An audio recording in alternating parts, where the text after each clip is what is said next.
Chapter 25:03. What are you doing? Wei just arrived. Why don't you let her rest? Mrs. Su glared at her son.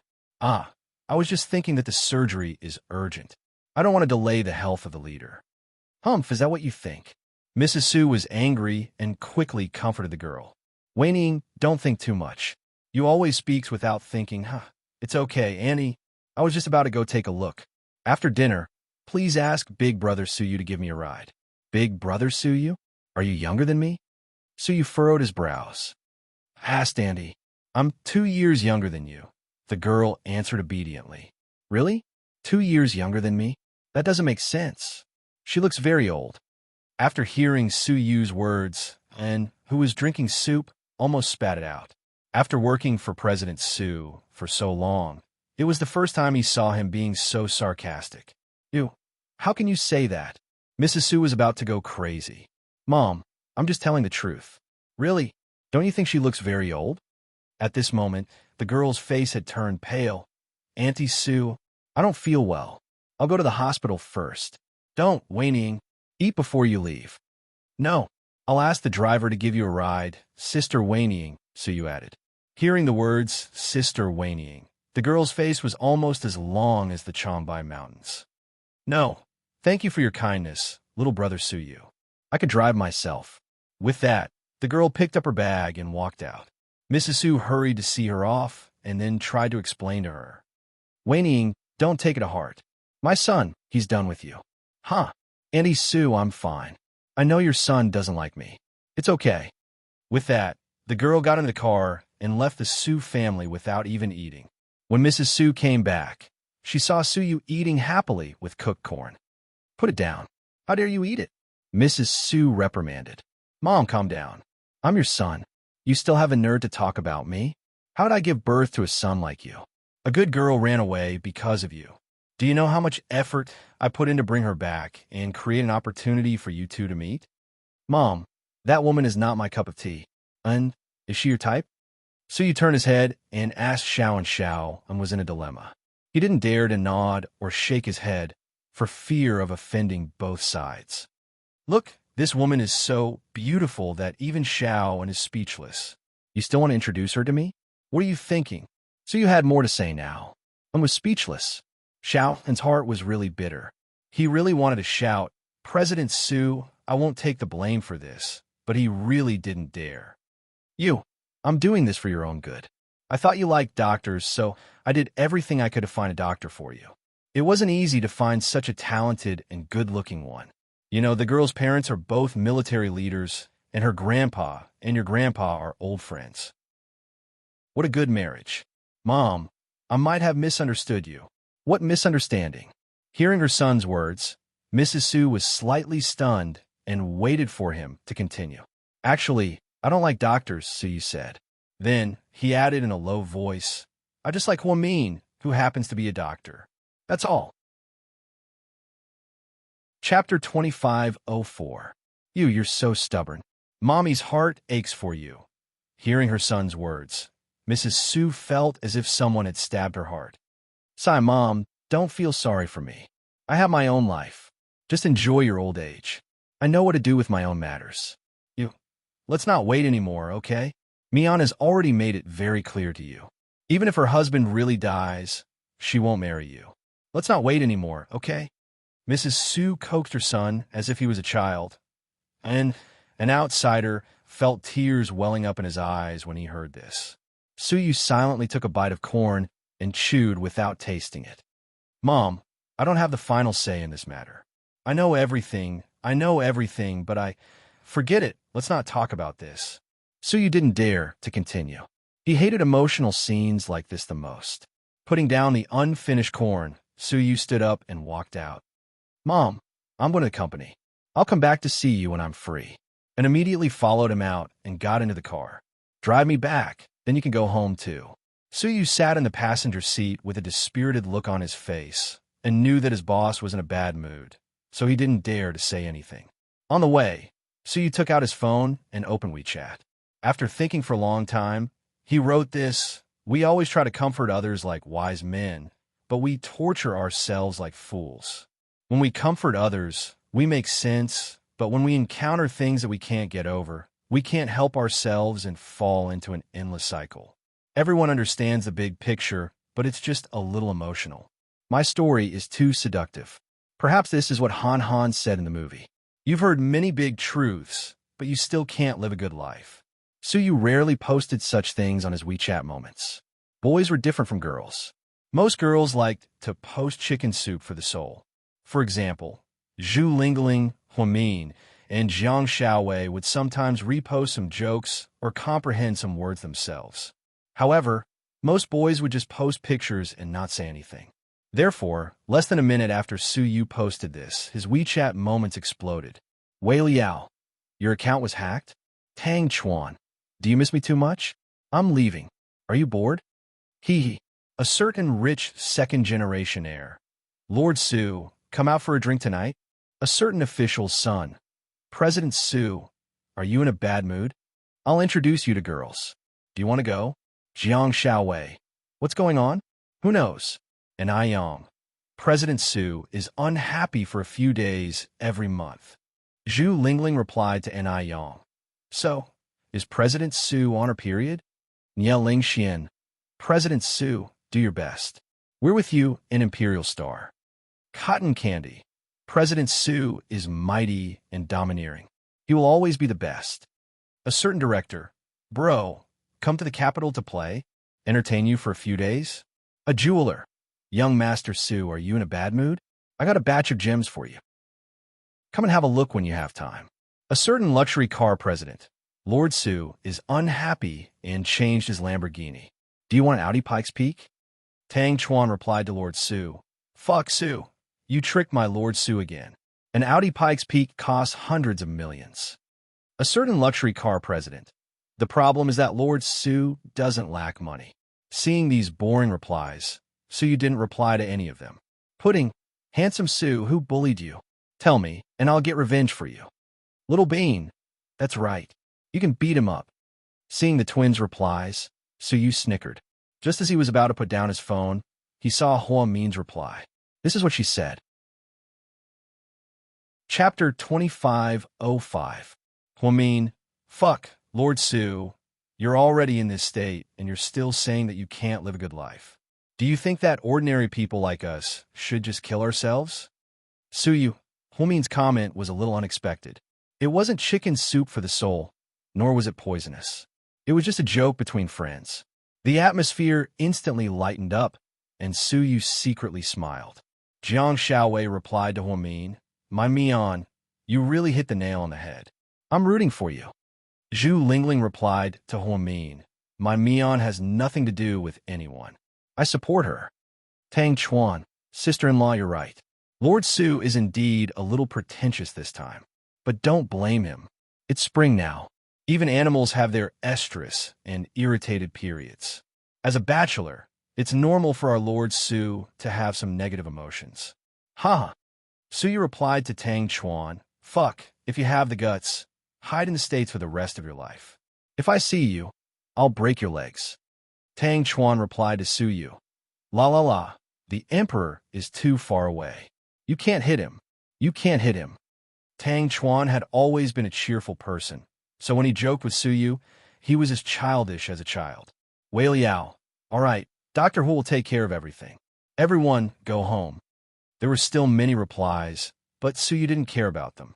Since Hua Min had already left a comment, he was in a much better mood.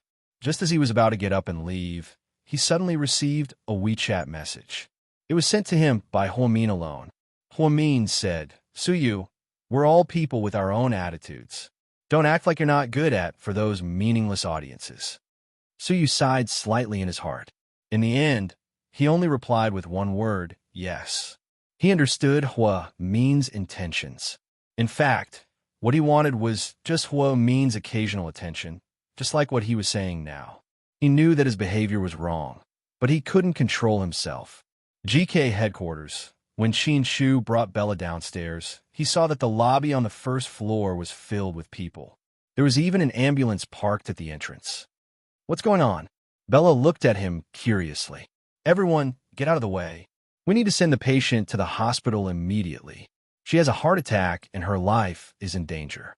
After that, a young girl carried a female employee of Qin Shu's company on her back and walked out. But because she wasn't looking where she was going, she accidentally bumped into Qin Shu. Get out of the way. Get out of the way. It's a matter of life and death. Didn't you hear me? The girl raised her head and scolded him. To her surprise, the man in front of her was the big boss of GK. President Qin, why are you here? Qin Shu was a little surprised to see Zhang Manlin, so he asked coldly, I'm working at Southside now. Oh no, I can't talk about these useless things with you. I need to hurry up and save the patient. I'll do it.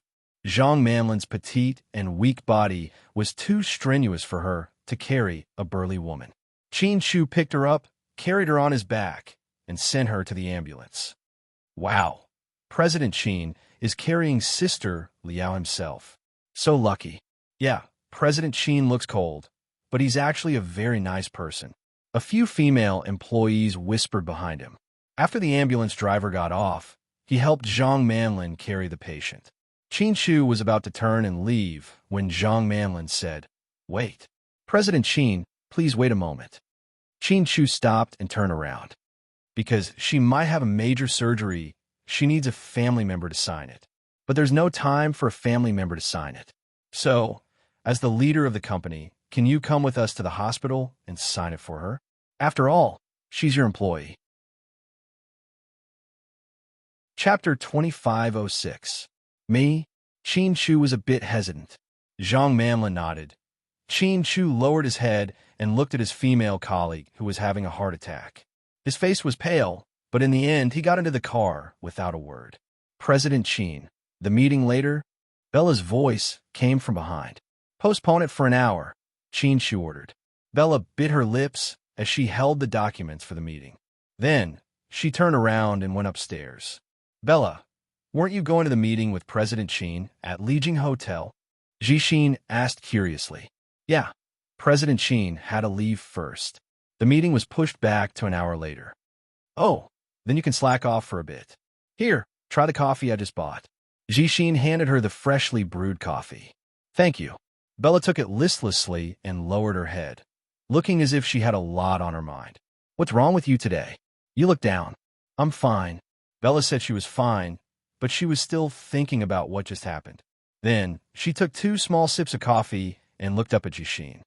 Director Jing, President Qin, and Huamin, how are they doing? What are you talking about? Jixin asked. Their relationship. Why do I feel like President Qin has been working overtime a lot lately? Are they having a fight? I'm not sure. I haven't seen my sister recently, but I heard from my mom that she just went to our house. She seems to be in good shape. She should be fine. What's wrong? Did you notice something? No, I'm just asking. Don't think too much. Bella smiled and didn't say much to Jixin.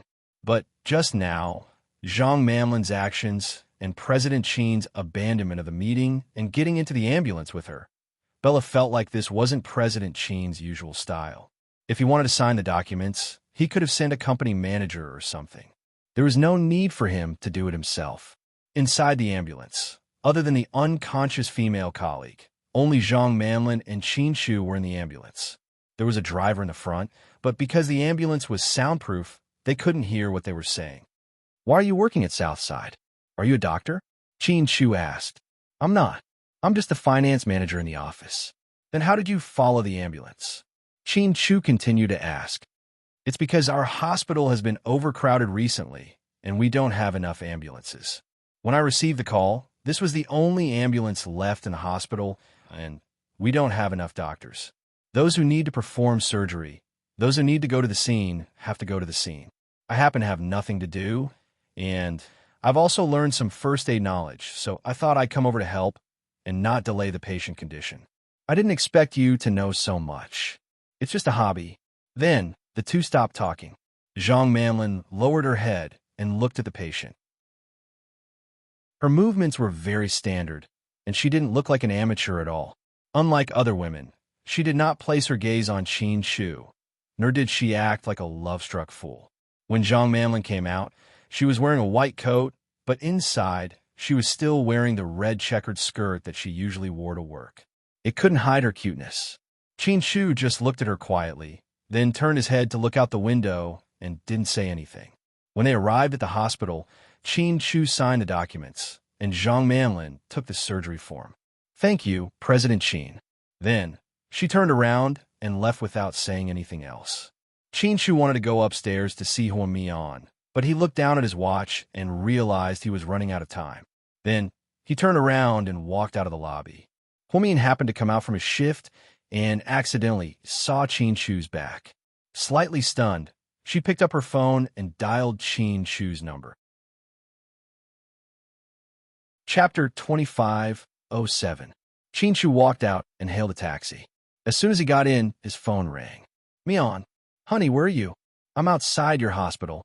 "Huh? Why didn't you tell me?" "No, it's an emergency. I have a meeting later, so I didn't tell you." "Oh, I see." Huo Mian sounded slightly disappointed. "What's wrong?" "Nothing, I just came out of the ward rounds and saw you're back in the lobby, so I'm just asking." "Okay, I'll see you tonight." "Okay." After hanging up the phone, Huo Mian walked to the reception desk at the door. The two nurses didn't see Huo Mian and were busy gossiping. "Hey, did you see President Qin send Zhang Manlin back?" "Yeah, Zhang Manlin is really something. Ever since she came to our hospital, all the male doctors have been seduced by her. I heard that Chief Jiang from the Department of Anesthesiology wanted to treat her to dinner yesterday, but he was rejected." "Really?" "Chief Jiang is a famous rich man. He looks very old-fashioned and doesn't talk to women much." "That's right. Yeah, that's why I said Zhang Manlin isn't a simple person. She's just a finance officer, so why is she showing off all the time? She even took the initiative to perform emergency treatment. I was wondering why she was so kind. Now, it turns out that GK Corporation is the one making the call. I don't know what she did, but she managed to seduce President Qin. Didn't you see how reluctant they were when they were chatting outside the operating room? I think President Qin is interested in her." "Don't talk nonsense. President Qin is Vice Director Huo's husband." "I'm not talking nonsense. Isn't this very normal? Although our Vice President is very outstanding, most men are the same. After eating for a long time, they'll get sick of it. It's normal to change their taste occasionally. The flowers at home are not as fragrant as the wildflowers." "That can't be. The Vice President and her husband have a very good relationship. Their child is already several years old. It's because it's been a few years that the initial passion is gone. Most men nowadays cheat on their wives after they've been married for a few years. Have you heard of anyone cheating on their wives right after they've been married? After all, Boss Qin is a human, not a god. We can't be too optimistic." "You're right, it's hard to say. But let's stay away from Zhang Manlin. What if she stole our boyfriend?" "Yes, I think so too. Let's be on guard." The two nurses were so engrossed in their conversation that they didn't notice that Huo Mian was not far behind them. When Huo Mian walked over, they saw him and felt very embarrassed. "Vice Dean." "Yeah. How's the patient that GK sent over?" Huo Mian was more concerned about the patient than the gossip. "He's already in surgery. I heard it's a myocardial infarction." "Okay, I'll go take a look." Huo Mian didn't ask the nurses about the gossip between Qin Shu and Zhang Manlin. Instead, Huo Mian headed upstairs to the operating room. When he went upstairs, he saw Zhang Manlin and a nurse sitting at the door. "Manlin, how are you so good? I saw President Qin personally send the patient here today." "Yeah, President Qin is actually a good person. He's not as fierce as he looks. You guys don't know him, so you think he's always cold." "No. Everyone says that President Qin only smiles at our vice director and doesn't look at other women." "Really? Then I really didn't notice. Anyway, I think President Qin is a good person." Zhang Manlin took a sip of water and smiled. Just then, the nurse sitting across from her saw Huo Mian. Her expression immediately changed, and she stood up. "Vice Director Hua." At that moment, Zhang Manlin turned around as well.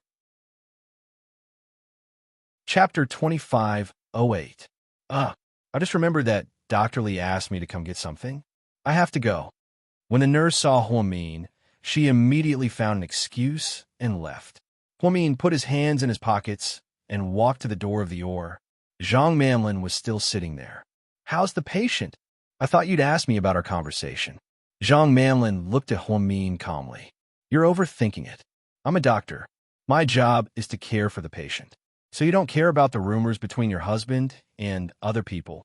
If they say it's rumors, then it's definitely not true. I believe in my own husband.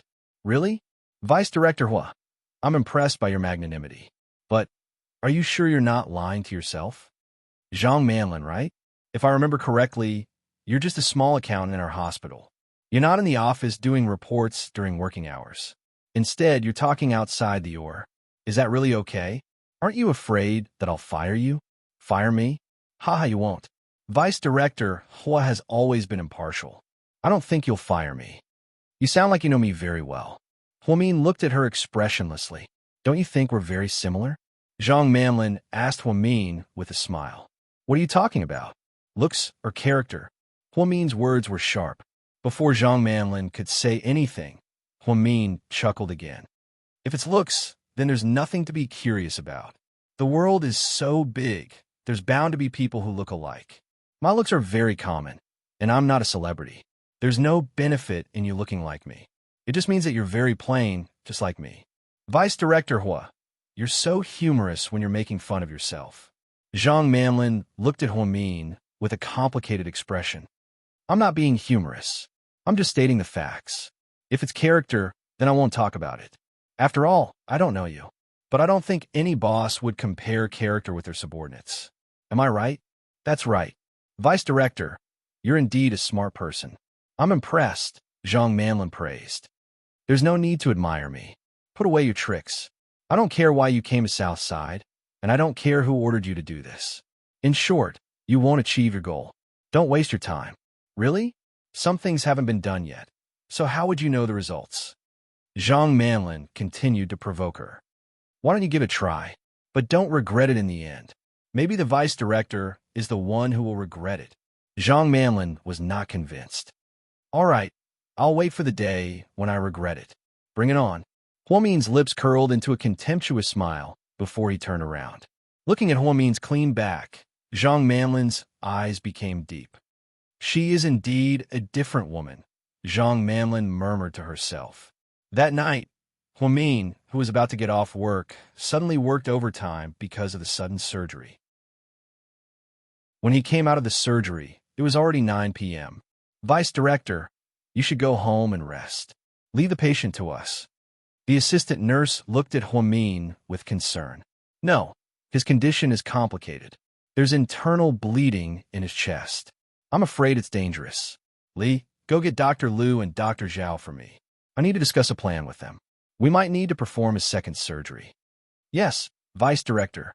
Huamin didn't come back until 9 p.m. Qin Shu brought the twins and his parents to the living room to chat and watch TV. Daddy, it's so late. Why aren't you worried? Why don't you go and pick her up? Little Bean sat in Qin Shu's arms and whined. Chapter 2509. Mommy is working overtime. She has an operation. Qin Shu explained patiently. Daddy, I don't want to criticize you, but I think you've been a bit cold to Mommy lately. Qin Shu didn't know how to answer Little Bean's question. So you have another woman outside? Little Bean asked with a dark face. Pudding secretly gave her sister a thumbs up. Little Bean liked to shoot her mouth off, so it wasn't strange for her to ask such a question. Little Bean, what are you talking about? Is Daddy that kind of person? Daddy, no. Then it's fine. Qin Shu raised his eyebrows, thinking that he still had some trust in his daughter. But Little Bean's next sentence made him speechless again. Daddy isn't that kind of person, but those women outside are. In today's society, the internet is so advanced. Let me tell you, Momo, WeChat, people nearby message in a bottle, all kinds of channels.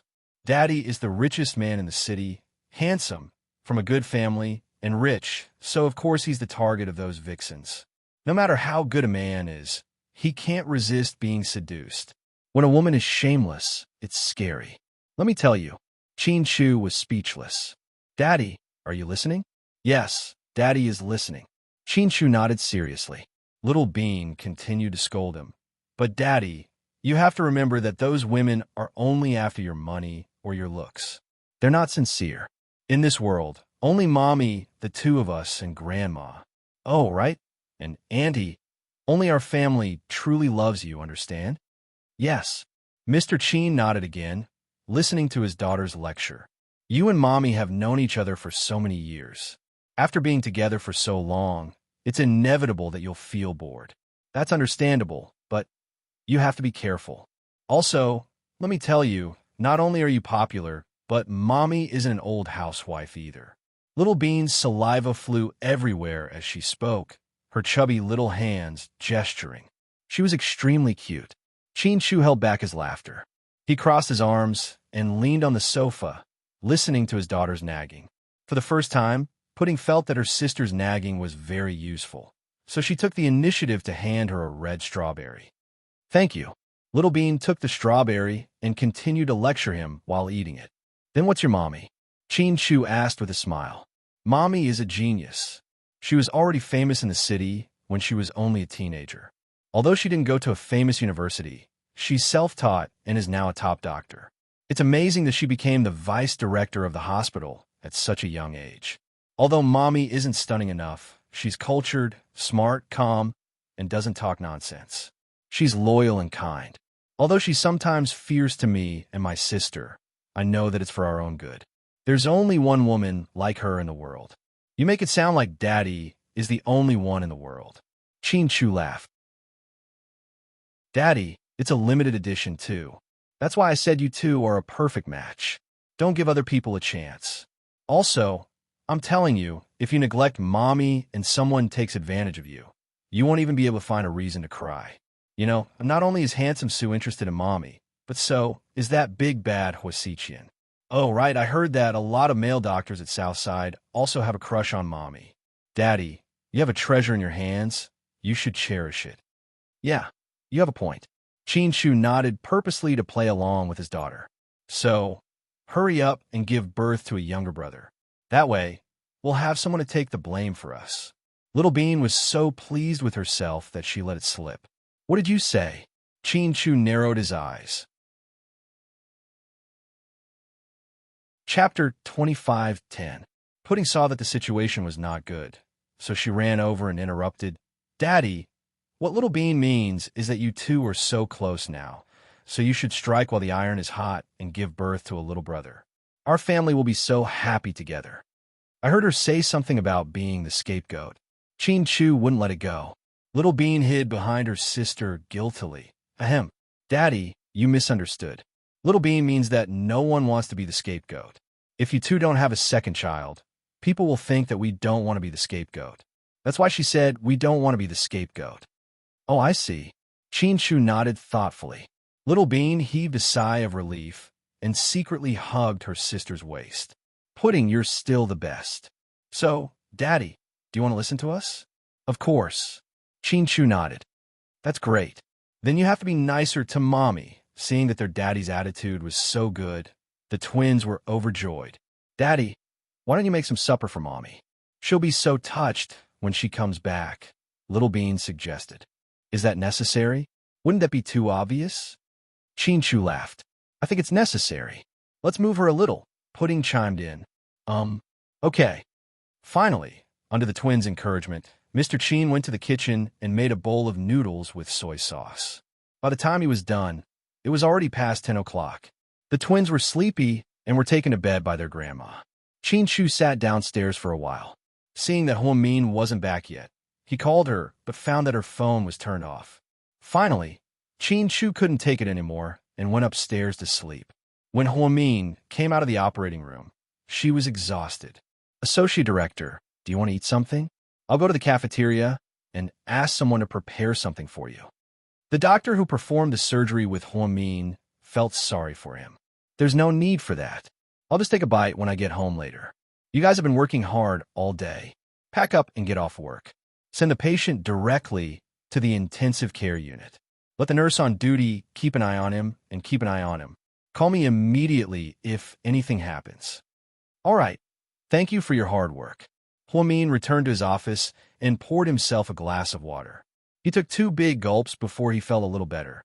He took out his phone and saw that it had run out of battery and shut down automatically. She turned around and took off her white coat.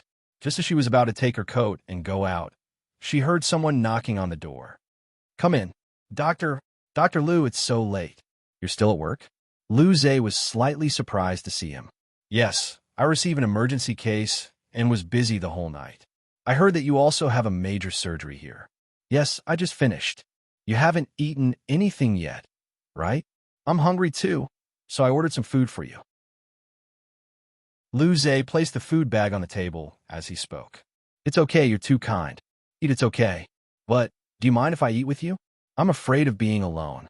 Haha, it makes me feel a lot better when I have someone to talk to during dinner. Although Huamin didn't want to, he couldn't refuse Liu Zhe's invitation. Have a seat. In the end, Huamin had no choice but to sit down and eat with Liu Zhe. When he opened it, he realized that it was Xian's ramen. Was this a coincidence, or Xian's ramen is your favorite, right? Liu Zhe asked with a smile. How did you know? Huamin looked at him cautiously with an unfriendly gaze. Chapter 25:11. Liu Zhe smiled. I don't have many good points, but I do have a good memory. When I was studying at Second High, I often saw you eating at Xian's ramen on the street behind the school. At that time, I thought that girls like ramen. Yes, it's cheap and affordable. I really like it. Huamin nodded. Yes, that's why I thought it would suit your taste. But I don't remember Xian's ramen delivering food. Huamian went there often, and she knew that the place was so busy that they didn't have time to deliver food. Plus, Xian's ramen was really far from Southside, so it remained to be seen how Liu Zhe got his noodles. I drove there to buy it. So, Dr. Liu, you're trying so hard to please me. Do you have something you want me to do for you? Huamin asked directly. If I say no, wouldn't it be illogical? Liu Zhe asked. Yes. Okay, then I'll ask Vice Director Hua to take care of me when I'm working. After all, I'm a new doctor.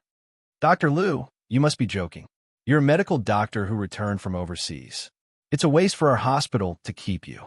Even President Wu praised you. You don't need me to take care of you. Okay, I'm just joking. Hurry up and eat before it gets cold. Liu Zhe picked up his chopsticks and was about to eat when Huamin said, Wait. What's wrong? He didn't understand. I'll eat your bowl. There's too much in this bowl. I can't finish it all. Huamin pushed the bowl in front of her to Liu Zhe. Liu Zhe smiled and only said one word. Okay. In fact, he knew that Huamin couldn't bear to eat his food, so she swapped with him at the last minute. It seemed that this woman was very defensive. For some reason, Huamin didn't think that ramen tasted as good as it did in the restaurant. Although the taste was the same, the environment and atmosphere were different. After the two finished their noodles, Huamin changed out of his casual clothes and drove away from Southside. Liu Zhe didn't say much to Huamin. He felt that getting to know Huamin wasn't a simple matter. It had to be done gradually. Southern District Gate after Huamin drove the white Porsche away. A black Mercedes-Benz 600 stopped not far away. It appeared rather mysterious in the night. Boss, Miss Hua and Qin Chu have been going out early and coming home late recently. They don't seem to be as close as they used to be. This is just the beginning. The best part is yet to come. What's the rush? Hua Xiqian played with a lighter in his hand. Boss, but if we go according to the plan, I think Miss will be very pitiful. She will be ostracized. She will feel abandoned by the whole world. She will feel disappointed. That's the result I want. This subordinate does not understand. The young man in the car was Hua Xiqian's confidant, but this time he really didn't understand his boss's move. Usually his boss doted on Miss Hua the most. If anyone said anything bad about her, he would be the first to get angry. But now, how could his boss bear to? Chung, you don't need to understand. I only want the result. It doesn't matter if the process is difficult. Since this is my final trump card, I have to win beautifully. Yes, let's go. Tonight is a good day. I want to drink a bottle of red wine to celebrate. After speaking, the black Mercedes-Benz slowly started to move. Qin Chu's phone began to receive a short video from the mysterious number. It was the kind that only had images and no sound. In the video, Huamin and Liu Zhe were eating noodles in the office. The takeout bag had the words Xian's ramen printed clearly on it. Qin Chu only watched quietly without saying anything. Chapter 25:12. By the time Huamian drove home, her family was already asleep. She quietly opened the door, and the housekeeper, Uncle Lee, immediately walked over. "A young lady, you're back?" "Yeah, Uncle Lee, you should go to bed. Young master prepared supper for you. It's still in the kitchen. Do you want me to heat it up for you?" "Mr. Qin prepared supper for me?" Huamin froze. Uncle Lee nodded. What is it?" Huamin asked curiously. "Zhajiang noodles. What day is it today?" Huamin racked her brains, but she couldn't remember what day it was. "A young lady, do you want some?" "Yeah, I'll make it myself." "Uncle Lee, it's late. You should go to bed." Since it was late, Huamin didn't want to bother the old man. She put down her bag and quietly walked into the kitchen. As expected, there were 10,000 Zhajiang noodles in front of her. Mr. Qin had always been good at making things. When the two of them first registered their marriage in secret, Mr. Qin often made things in Imperial Park. Of course, she would cook occasionally, but it wasn't as good as Mr. Qin's. Now that she thought about it, they were both busy, and that simple and warm life was gone. Huamin sighed her heart, and then she picked up her chopsticks and took a few bites. Although she ate ramen with Lu Zhe at night, she didn't really eat it. She just ate it for show. Now that Mr. Qin made noodles with love, she was very touched. She didn't care that the noodles were cold, and she carefully chewed and swallowed. She didn't leave a single strand after she was full. She went upstairs, satisfied. When she passed by the twins' room, she gently pushed open the door. Huamian smiled when she saw that the two girls were fast asleep. Then she went back to the master bedroom, changed into her pajamas, and took a shower. When she came out, it was already past midnight. The entire city was plunged into darkness. Huamin tiptoed onto the bed and covered herself with a blanket. She didn't dare to touch Mr. Qin, who was fast asleep. She was afraid that he wouldn't sleep well. When she lay down, she felt a pair of strong hands behind her, naturally caressing her waist. He just hugged her from behind. Huamin's heart warmed.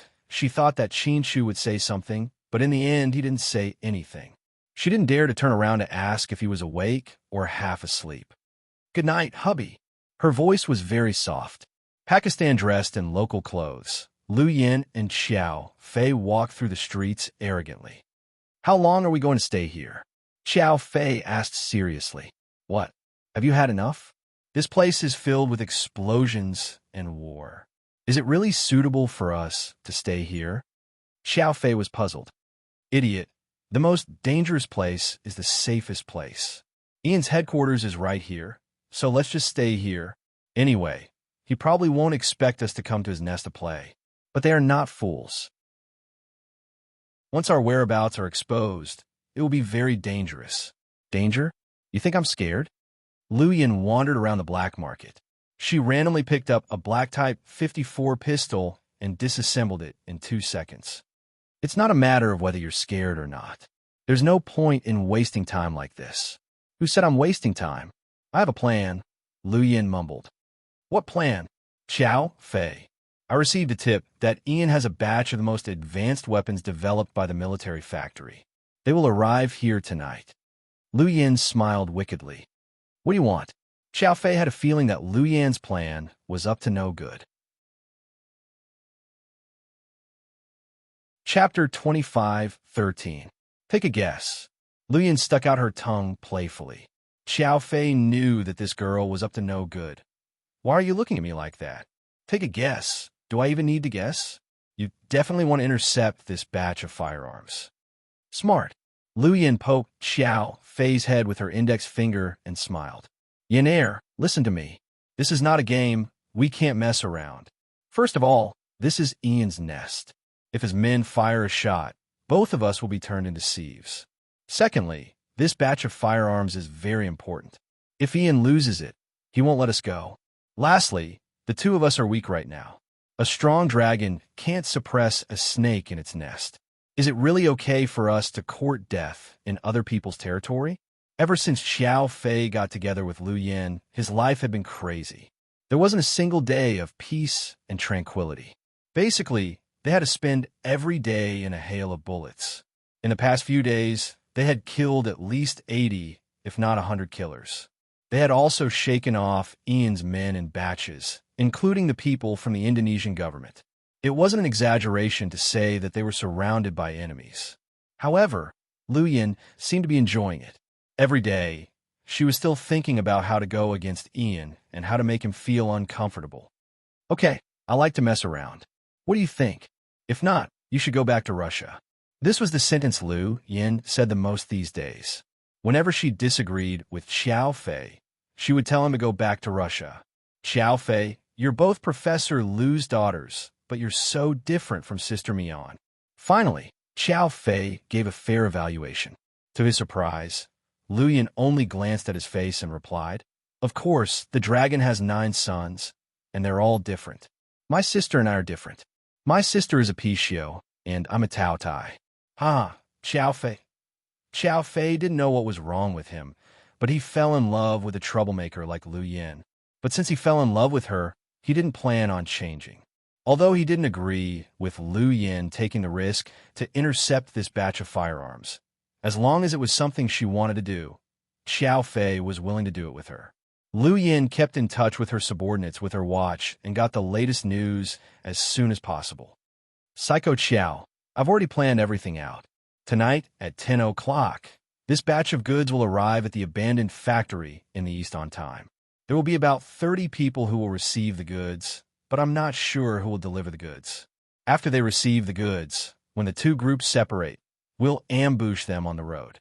I'll use the explosives that we've planted beforehand to blow up their cars. Then, when those lackeys get out of the car in a panic to check, I'll open fire here to attract their attention. You'll take the opportunity to get in the car from behind and drive it away to the barren mountain 5 kilometers away. After I've dealt with them, I'll meet you there. Then, we won't be able to leave Pakistan with these things. They're too big of a target. Xiao Fei was worried about how to transport the goods out after they were taken away. I don't plan to let them leave, Lu Yin said. Then what do you plan to do? Dismantle them all and throw them into the sea as scrap metal, Lu Yin said without hesitation. Xiao Fei, so you stole this batch of goods just for fun? Xiao Fei looked at Lu Yin, speechless. Chapter 25:14. No, I did it to annoy Ian. Okay, you win, Xiao Fei said quietly. But Yin, that batch of goods is good equipment. Can you really bear to throw it into the sea? Xiao Fei still felt that it was a pity. Calm down, I can research that kind of equipment in minutes. Ian, that country bumpkin, has never seen anything good, so he thinks everything he sees is a treasure. Xiao Fei was speechless. In today's world, other than Lu Yin, there was no one else who dared to call Ian a country bumpkin. So, Xiao Fei secretly gave Lu Yin a nickname, the Queen of Death. She was definitely looking for death, and she was looking for death in all sorts of ways. On an island in Indonesia, Ian was sunbathing with the mistress of a Colombian drug lord.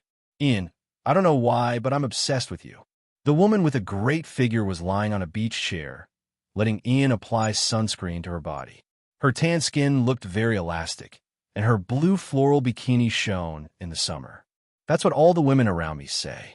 Ian smiled. What an egomaniac. Oh, right. Is there any progress in the development of the new heroine? The old man is still waiting for your news, and he had a lot of stock in his hands. Hearing this, Ian raised his hand and touched his nose. Sorry, honey, there's really no progress. Professor Lu refuses to show up, so I can't get in touch with him. His daughter is also a headache. Other than the father and daughter of the Lu family, is there no one else who can do this? Currently, there's no one. Medical geniuses are hard to come by, Ian answered honestly. So, this is why you can't bear to kill that woman, Lu Yin? That's not entirely true. Lu Yin is quite cute. Ian chuckled at the thought of Lu Yin's naughty side. At this time, his subordinate hurried over to report. Boss, speak. Our batch of goods in Pakistan, 0901, was go on. Ian put down the sunscreen in his hand and turned around. It was robbed. Ian frowned slightly after hearing this. He was robbed. Very well, in Pakistan, my own territory, with so many people watching, you were actually taken away right under their noses. All of you can go and die. When Ian was extremely angry, he was calm, so the subordinate was so scared that he fell to his knees. Sir, Please spare our lives. The problem is that the opponent this time is too cunning. We can't guard against them. Let's hear it. Who dares to touch my things? Ian picked up a cigar and took a puff. The big smoke circle made the subordinate unable to open his eyes. It was a spicy smell. We're not sure either, but if I'm not wrong, it should be second young miss who did it. Second miss? Great, it's Lu Yin again. Ian laughed in exasperation. The second miss has been active in Pakistan recently, but her whereabouts are very mysterious and unpredictable. You don't have to say it. I know Lu Yan's personality. If she doesn't want to be found by you, she has many ways. What should we do now? Lu Yin wouldn't be able to transport such a large batch of goods, would she? Ian asked with a smile. Yes, so you guys need to be smart. Lock down the whole city and pay attention to the movements. If there's even the slightest movement, immediately arrest them. Yes, boss. At this time, another subordinate came over with a phone and said respectfully, Boss, it's Mr. Chapter 25:15. Give it to me. The subordinate carefully handed the phone to Ian. Ian took the phone. Well, Master Ian, how is it? Did you find her? Ian really wanted to find Professor Lu's other daughter right now. Not yet. So you called me to talk nonsense with me? Ian asked with a cold smile. No, I called to ask if you have any news about Miss Hua. What does that have to do with you? Ian frowned slightly. I'm afraid that Miss Hua will get in the way if I find her. After all, the Lu family must know where she is. You mean the Lu family has been secretly protecting her? Ian asked. That's very possible. Hua Xiqian was deliberately mystifying. If that's what you're afraid of, then don't worry. Lu Yin is in Pakistan and can't be in two places at once. She won't mess things up with you. Then I'm relieved. The 1-month deadline will be up soon. I don't want you to go back on your word. If you can't find her by then, I'll find her even if I have to massacre the entire sea city. As for you, don't think that you'll be fine just because Nalo treats you well. I didn't think that. Anyways, I'll do my best. Don't worry. Hua Xiqian smiled. Then he hung up. Boss, are we really going to do what Mr. Ian said and hand her over? Aching asked anxiously. I have my own plans. Did you tell her what I asked you to tell her? Hua Xiqian asked. Yeah, she said she understands and will do as you say. But is a month enough time? Aching asked. It's enough. It takes less than a month to drive a wedge between a couple. But Hua Mian is smart and difficult to deal with, then Miss Hua will have a hard time during this time. It's okay. I'll end everything soon. When the time comes, I'll be by her side forever and won't let her suffer anymore, Hua Xiqian said as he picked up Hua Min's photo. His eyes were filled with love. He always believed that no one else in this world loved Hua Min as much as he did. GK headquarters, President Qin, sister's son from the IT department wants to see you, Bella reported. Let her in. Qin Shu lowered his head and signed stacks of documents without looking up. The woman who came in was about 40 years old. She looked gentle and elegant, wearing a black sweater and red wide-legged pants. She had a good temperament. Chairman Qin, you are? When Qin Shu saw this woman, he couldn't remember her at all. Because there were too many people in the company, he couldn't remember any of the other employees except for the higher-ups who often attended meetings. President Qin, I'm Sun Xiao, the one who was hospitalized a few days ago because of a heart attack. Oh, what's the matter? Here's the thing. I heard that you carried me to the ambulance and saved me in time. My family and I are very grateful to you. So after work tonight, we booked a table at Mu Mansion Restaurant and invited you to dinner. I know you're very busy, but I really want to thank you. Oh, I also invited Miss Zhang, who saved me at the hospital that day. She's been very good and took care of me for the past few days. What time? Qin Shu asked. Qin Shu was about to say no, but when he heard the woman mention Miss Zhang, probably Zhang Manlin, he changed his mind. Chapter 25:16. Oh, so you're saying yes? The woman was overjoyed. I'm asking what time. 6 o'clock. Room 808 of the Wood Mansion. Okay, I got it. You can leave now. Thank you, President Qin. Sun Xiao thought that President Qin wouldn't give her face. After all, she was just a small employee at GK's headquarters. She didn't expect President Sheen to agree. Her mood improved a lot. When it was almost time to get off work, Bella knocked on the door and walked in. President Sheen, you have an exclusive interview with Time magazine at 6:30 tonight. Cancel it for me. Assistant Young booked it for you when she was here. She said it's a good interview. It's okay, I'm busy tonight. Oh, okay. When is Assistant Young coming back? Chin Chu asked. She's still recovering. It'll be at least 2 months, Bella replied. Okay, I got it. You can leave now. Okay, President Sheen. Dr. Fan from the neurology department was supposed to be on duty today, but her daughter had a high fever and had to go home to take care of her. Huamin was supposed to get off work, so he stayed behind to take over her shift. Around 6:30, Huamin had just walked out of the cafeteria after dinner when he heard a few nurses talking loudly. Hey, did you guys see Zhang Manlin's post? No, I don't have her WeChat. Why? I just saw her post on WeChat. Guess who she's having dinner with now? Oh, I promise you won't be able to guess. Don't be surprised if I tell you. She's with President Sheen. President Sheen? Which President Sheen? What's wrong with you guys? Who else could it be? Of course, it's the big boss of GK. But isn't that our vice director's husband? Yeah, you're right. The vice director probably doesn't know yet. I saw her working overtime in the cafeteria tonight. She probably didn't know that her husband was having dinner with another woman. Yeah, my heart aches when I see the vice director. Zhang Manlin looks nice, but I don't think she's as nice as the vice director. Men, you really think about it day and night. The vice president has already given birth to 2 children, yet you still want to go out and cheat. Maybe it's because she wants a son. Who knows? Anyway, isn't it normal for rich families to do such things? That's true. But if I were the vice principal, I would take the opportunity to get together with Lord Su. Anyway, Lord Su has pursued the vice principal for so long. The husband and wife should just go their separate ways. The nurses were all born in the 90s, so their thinking was also avant-garde. They spoke without thinking, and most of what they said was just a gossip. When Huamin heard this, he couldn't help but feel uncomfortable. She leaned against the remote corridor of the hospital and took out her cell phone to call Chin Chu. Hubby, what happened? Where are you? I miss you a little.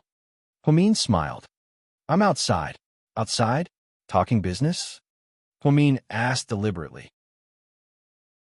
I'm having dinner with a colleague. Chin Chu glanced at Sun Xiao Xiao, who was sitting across from him, and said faintly, Oh, okay. You're busy then. What happened? Did something happen? Chin Chu asked. Nothing. I'm on duty at the hospital. I'm fine. I just suddenly miss you.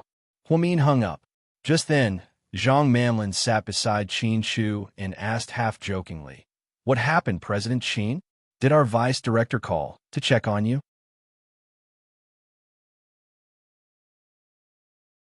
Chapter 25:17. My wife never checks on me. She trusts me a lot, Chin Chu replied slowly.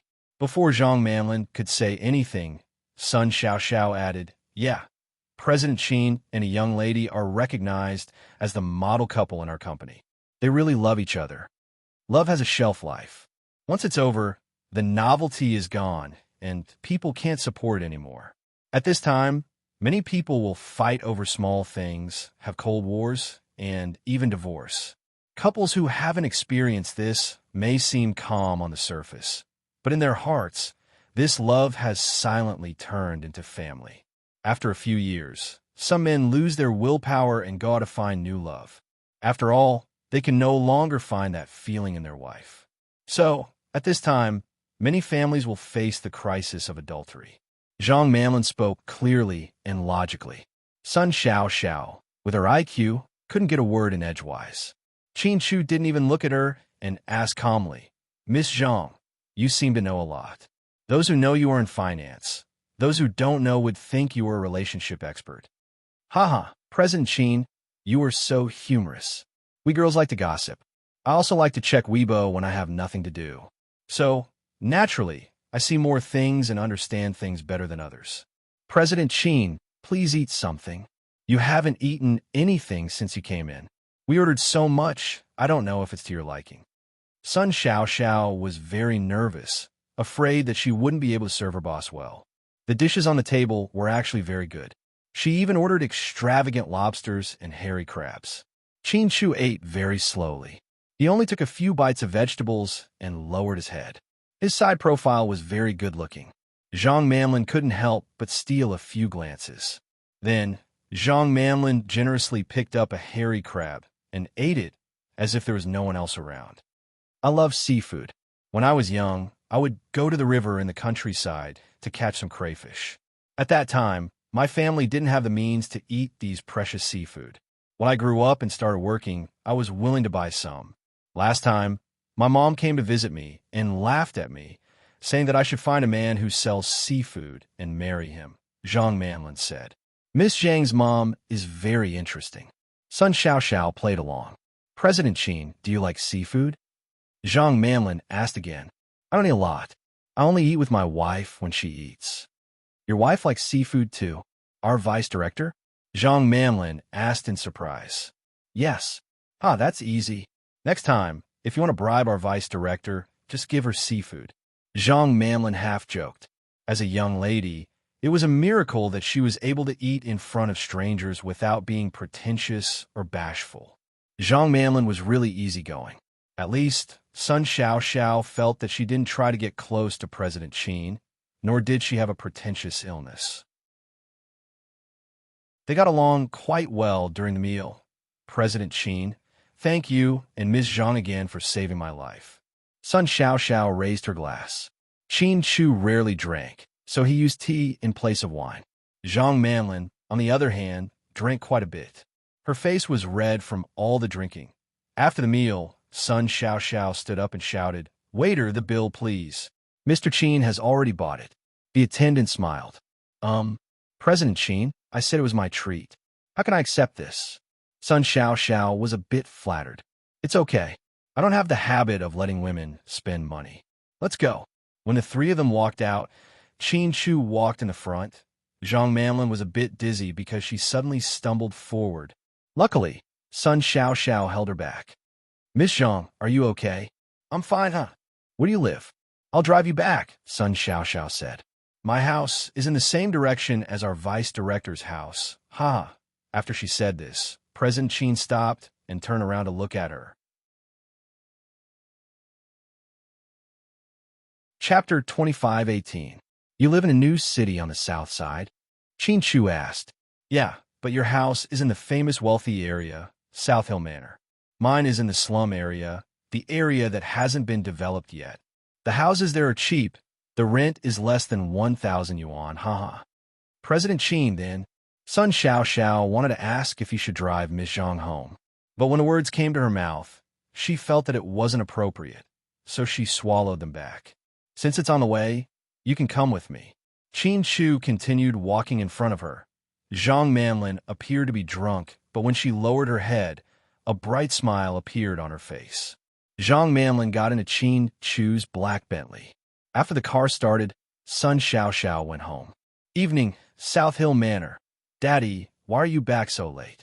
Little Bean ran to Qin Chu as soon as he walked in. I ate a mouthful of food outside. Mommy isn't back yet. Your mommy is on duty today. She won't be back, Qin Chu explained. But I miss her so much. Can you take us to see her? Now, Qin Chu asked. Yeah, we can make soup with love and send it to Mommy. She'll be so touched, Little Bean suggested. Daddy, Little Bean is right. Pudding walked over and pressured her daddy. But it's very late now. It's not convenient to go now. You two should go to bed. No, I want to see Mommy. Little Bean's stubbornness made Qin Chu helpless.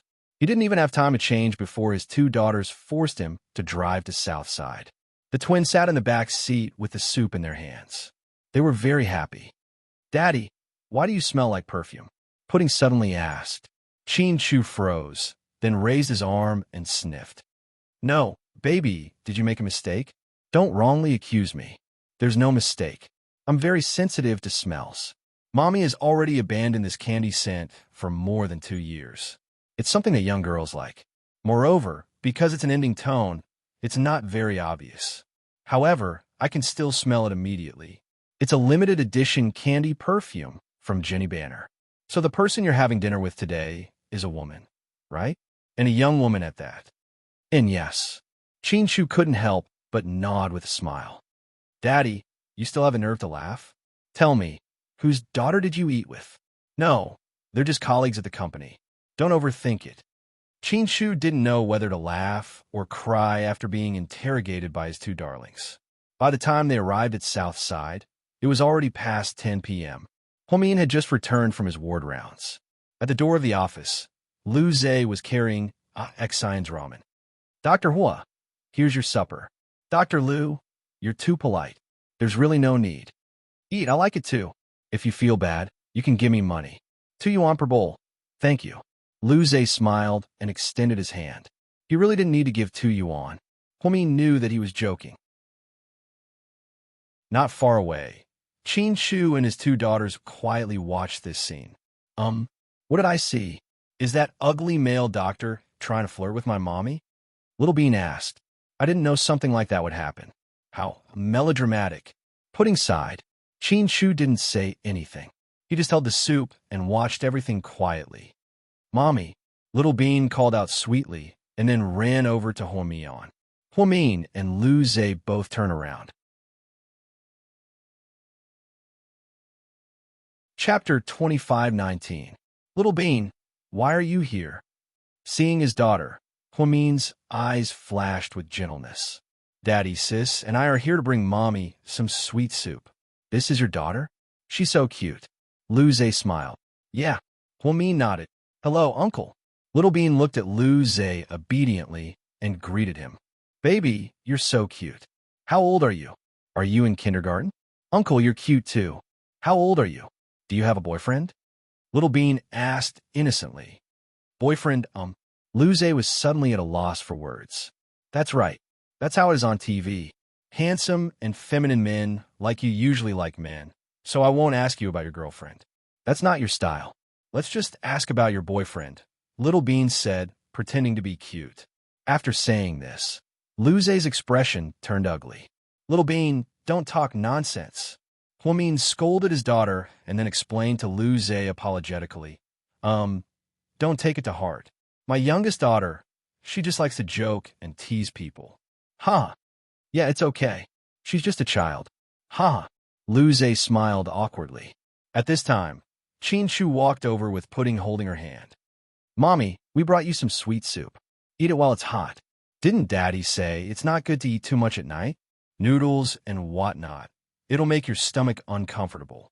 Pudding glanced at the 2 bowls of ramen in Lu Zhe's hands and said loudly on purpose, Okay, come with me to the office. Huomin then looked at Lu Zhe and said, Dr. Lu, I'm sorry. My husband and daughter are here. I have to go. Okay, Deputy Director. Lu Zhe smiled faintly as if he didn't mind. When Shu walked past Lu Zhe, he didn't even look at him. It was as if he didn't exist. Inside Huomin's office, Huomin drank a few mouthfuls of the sweet soup under the loving gazes of her husband and daughter. Then, she heard Shu say, Pudding, take your sister to the door to play for a while. Daddy has something to say to Mommy. All right. Pudding nodded, turned around, and left the office with Little Bean. Huomin put the sweet soup aside and wiped the desk with a tissue. She got up and poured a cup of hot water for Shu. Honey, is it cold outside? It's all right. You don't have to come so late in the future. It's too hard on you. Huomin smiled. Are you afraid that we will work hard, or are you afraid that we will disturb you? Shu asked coldly. You? What do you mean? You know what I mean. I don't want to talk about it. Mr. Chin's tone was obviously not good. If you're angry because Dr. Lu brought me supper, then I have to explain. Don't misunderstand. Dr. Lu is a new doctor. There's nothing between us. Then why did he bring you supper when there are so many doctors in the hospital? What's even more ridiculous is that he even knows that you like to eat Xine's ramen. As far as I know, Xine's family doesn't deliver takeout, so he drove to the store to buy it. He went back and forth for 40 minutes and brought you your favorite food. Is this really a simple colleague relationship? What do you mean? Are you suspecting us of something? Huomin was a little angry. What else? I saw it with my own eyes. Am I wrong? Shu asked. Very well. Since we're here today, I might as well ask you something. You said that you want to have dinner with your colleagues, but was it really just your colleagues? Or was it someone else that you didn't want to talk about? You investigated me? Qin Shu's eyes were filled with anger.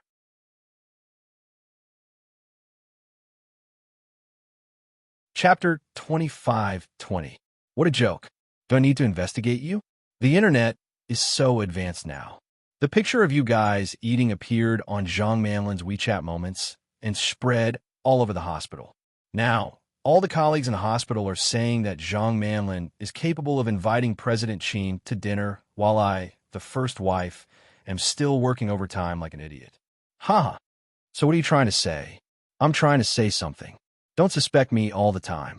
Even if I say that there's something going on between you and Zhang Manlin, you won't like it, right? Just because of one meal, you suspect me and that irrelevant woman? Qin Shu was losing his patience. What about you? Just because of a bowl of ramen that I didn't accept, you suspect me and that new Dr. Liu? Womin's voice was also very loud. It was obvious that she was also very agitated. At the door, the twins hadn't gone far, and they could hear their parents arguing clearly. Little Bean, sis, this is bad. I wanted to improve their relationship, so I suggested bringing Mommy some sweet soup. But, Pudding, it's not your fault. How did you know this would happen? Little Bean, yeah? Why did Dr. Liu show up and try to please Mommy? Daddy loves Mommy so much. He must be very jealous.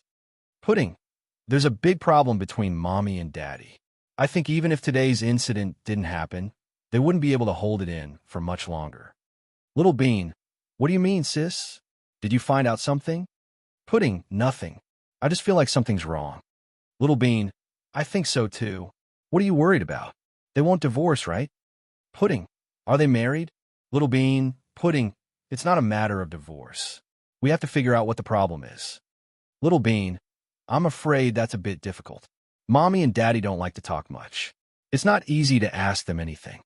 Pudding, so we have to make a plan. I think we can ask Uncle Jishin if there's anything strange going on at the company. Little Bean, what about Southside? Pudding, dummy. We have to ask Auntie Jia about Southside. Little Bean, yeah, I almost forgot about it. Sis, you're the best. But we should call her Auntie Jia now. After all, Auntie Jia is married to Uncle Anai-Yong. Pudding, yeah, I think we can take the opportunity to ask Uncle Anai-Yong when we go to his house. Little Bean, that's a good idea. Otherwise, I'd feel so exhausted seeing them arguing so fiercely. It's so worrying. Pudding, don't worry about it. After all, the adults have experienced more than us. But I will never allow a third party between Mommy and Daddy. Little Bean, even if that person is Handsome Sue? Pudding, of course, even if it's Handsome Sue. Daddy and Mommy are the best couple in the world. Little Bean, sis, your words are so powerful and domineering. I support you. The two sisters were not in the mood to play at all. They could clearly hear the argument between their daddy and Mommy. Little Bean's well-intentioned arrangement became the fuse for the argument between Qin Shu and Huamin. Finally, Qin Shu walked out with a livid face. Babies, come home with Daddy. Where's Mommy? Your Mommy is busy. Don't worry about her. After speaking, Qin Shu strode out in front of them. The twins followed behind him in a bad mood. In the study of the Hua family mansion, Hua Xiqian wore a listening device and smiled proudly. I didn't expect them to argue so soon. Huh. Boss, it sounds like Miss Hua is crying in the office. Do you want to comfort her? I think she's a little fragile right now. Ah Ching asked. Chapter 25:21. No, it's not enough. I want to break Mion's heart before I take her away. Then, no one will be able to separate us. Boss, are you really leaving? What about your life's work here? My life's work is nothing. I've never cared about that. Everything I did was to be with Mion. What about the whole corporation? That's easy. I've already made arrangements for the whole corporation. Everything will be settled. Boss, Aching misses you. Of all the young men working for Hua Xiqian, Aching was the most loyal. He was also the smartest one Hua Xiqian had trained over the years. It's not like we won't see each other again. Why are you sad? I'll leave you some money. You can start your own business and live a good life. Boss, okay. I don't like to be emotional. Stop talking. Today is a good day. I should be happy. Yes, as long as you're happy, we're happy. Go and give me my precious red wine. I want to have a drink. Okay. Hua Xiqian was in a good mood at the Hua mansion. Qin Chu and Hua Min were in a bad mood because of their first fight. After returning home, Qin Chu went upstairs to his study. The twins went to bed with their grandma. Hua Min didn't come home last night because he was on duty. The next day, Hua Min got off work and went home to sleep. Qin Chu was already at work. They didn't see each other and didn't send each other WeChat messages. They just kept on the cold shoulder. GK headquarters. When Bella went to the finance department to deliver some documents, she heard some gossip. When she came back, she was in a bad mood. Noon, inside the GK cafeteria, Bella and Jixin sat in a corner and chatted after getting lunch. What's wrong? You don't look well. Is something on your mind? Jixin asked. Bella didn't say anything. The broccoli today was good. Let me get you some more. Jixin was about to get up. No, I don't want to eat. Sit down. I have something to tell you. Huh? Why are you so serious? What's wrong? Jixin and Bella's relationship had always been slow. On one hand, it was because Bella was older than Jixin. She had the aura of a strong career woman. Secondly, Jixin had always been afraid that he wouldn't be able to be her friend if he told her about it. So he had always been more than a friend, but less than a lover. Bella was nice to Jixin, but she was worried that people in the company would gossip about him. After all, he was President Qin's brother-in-law. It was inevitable that people would say that Bella had seduced the CEO's brother-in-law in order to marry into a rich family. Therefore, their relationship had been put on hold. However, Bella treated Jixin much better than the other colleagues, which made Jixin very satisfied. He always obeyed Bella, who was like a big sister to him, whether it was in work or in life. Recently, have you noticed anything wrong with President Qin and President Hua? You mean my sister and brother-in-law? Jixin froze. Bella nodded. No, I haven't been messaging my sister on WeChat recently. She's been pretty busy. What's wrong? I heard rumors from the finance department today. What rumor? Do you know Sun Xiao who was hospitalized a while ago? I heard. Wasn't she the one who had a heart attack and was sent to the emergency room? Yes. She treated President Qin to dinner after she was discharged. Oh, that's normal. That woman is in her 40s. She's old and ugly. Even if she had dinner with my brother-in-law, it would be fine. Huh? Jixin laughed heartily. No, the problem is there was someone else that day. Someone else? Who? Do you remember Zhang Manlin? Bella asked Jixin seriously. Chapter 25-22. Zhang Manlin. That name sounds familiar. Jixin tried his best to recall. The woman who came to work at our company and was fired by President Qin. Oh, I remember now. Is she the woman who looks like my sister? Yes, but I really don't think she looks like Sister Mian. She can't compare to her at all. Bella had a strong opinion of Zhang Manlin. Of course. My sister is the one and only genius in the world. Come on, that's not the point. The point is, I think that woman is interested in President Qin. That can't be right. It's true. I heard from Sun Xiao. Then, Bella told Jixin everything she heard from the finance department about the dinner that day. Most of the rumors were scary because you never knew what version would come out of someone else's mouth. So, what Bella heard wasn't as simple as a dinner. It was said that President Qin took the woman home and the two of them spent 2 hours alone. After hearing this, Jixin's face turned serious. Bella, is that really what you heard? I don't think it's reliable. My brother-in-law isn't that kind of person. Why would I lie to you? That's what I heard from Sun Xiao when she was chatting with the others. She said that President Qin kept looking at Zhang Manlin during dinner, and his eyes never left her. That can't be. My brother-in-law. I know him quite well. He's not that kind of person. He's really good to my sister.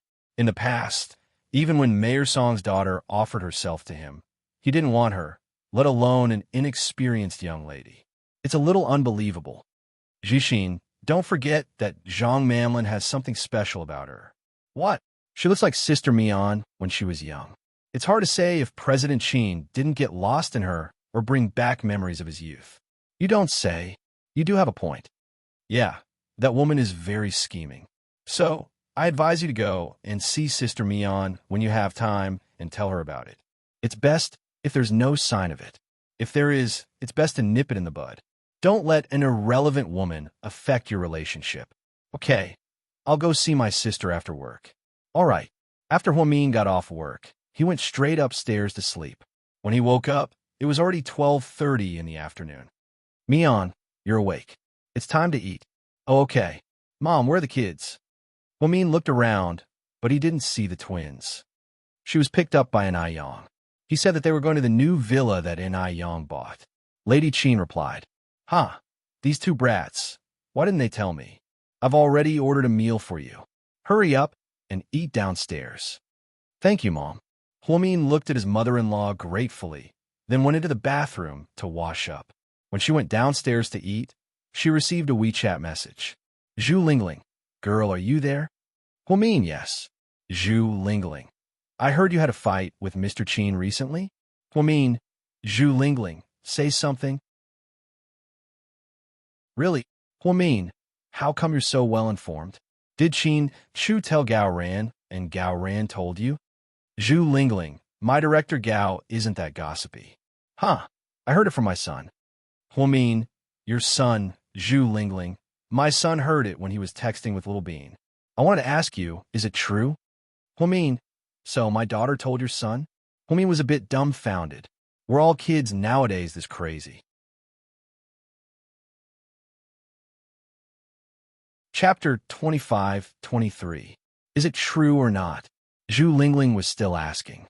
How should I put it? We have a little conflict, but it's not a big problem. We've been married for a long time. How can we not quarrel? Huamin played it down. He didn't want to make his family's affairs sound too serious and make his friends worry. But as the saying goes, couples quarrel at the head of the bed, and there's no overnight grudge. Actually, after we got married, I realized that marriage is the kind where even if you quarrel until the end of the day, you don't forget to buy groceries on the way home. It's just a trivial matter. In the past, I also felt a sense of loss. After we got married, I felt that Gao Ran didn't treat me as well as he did before. I always wondered if he had taken a fancy to a new intern at the police station or something. Later, I felt that I was just making things difficult for myself. That day, I watched a program, and there was a relationship host who said something very right and very fair. I'll tell you today. Okay. Huamin smiled and replied to Zhu Lingling with one word. Usually, she was the one who comforted Lingling. He didn't expect that woman to have such a delicate side. Huamin was really looking forward to how she would comfort him. Later, Zhu Lingling was too lazy to type, so she just pressed a voice message and she said that when a man pursues a woman before marriage, he's very passionate. After marriage, many women feel that they've been left out and they don't know how to cherish what they have. Actually, it's not like that. A man pursued you before because it was a difficult process. That's the main point. So he asked about your well-being every day. After marriage, a man's focus naturally shifted because he has to go out and work, earn money, feed his family, take care of his family's meals, and take care of his future baby, so he doesn't have the time to talk about love with you all day long.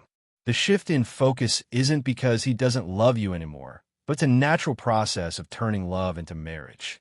As long as he doesn't cheat on you, there's no outsider in his heart, and he works hard for this family, it's fine. Isn't that just asking for trouble? In other words, after marriage, a woman will be busy and won't have the time to think about dating or singing all day long. Take our group, for example. We used to go out and have fun every day. Now, Xiaowei has to go to work and take care of Wei Yinshu. I have to look after the store and take care of Wei Yuan at the same time. You have the most work, you have to worry about the twins at the same time. So how can you think about romance? That's what a mistress does. She has nothing to do all day long. She has nothing to do all day long. She does her beauty, do the beauty salon, drive the car, make soup for the man, give him an essential oil massage, get a new haircut, and drink red wine, and so on. Lingling, you're right. I agree with you. Huamin agreed. Yeah, right. That's why I said that you shouldn't be too hard on Mr. Qin. Let's talk things out. Xiaowei, you, Gao Ran, and Qin Chu have been together since high school. After so many years, we all know each other's personalities and personalities. I don't believe that Mr. Qin cheated on you. Of course, I don't believe that you had an affair with a male doctor either. That's bullshit. Did Little Bean say that I had an affair with a male doctor? Huamin didn't know whether to laugh or cry. Chapter 25-24. You don't know that Little Bean likes to exaggerate. Sometimes, my Buyin doesn't have enough EQ to understand. Haha. Okay. We adults will never understand the world of children. Anyway, Mion, take good care of yourself. If you're tired, stop and rest. If you're bored, we'll go out to sing and eat. If not, I'll find someone to watch the store for me and go on a trip with you. When you're not lacking in material things, it's easy to feel the emptiness in your heart. I often tell my unmarried cousins that they should find a man with good conditions. Don't say that we women are realistic.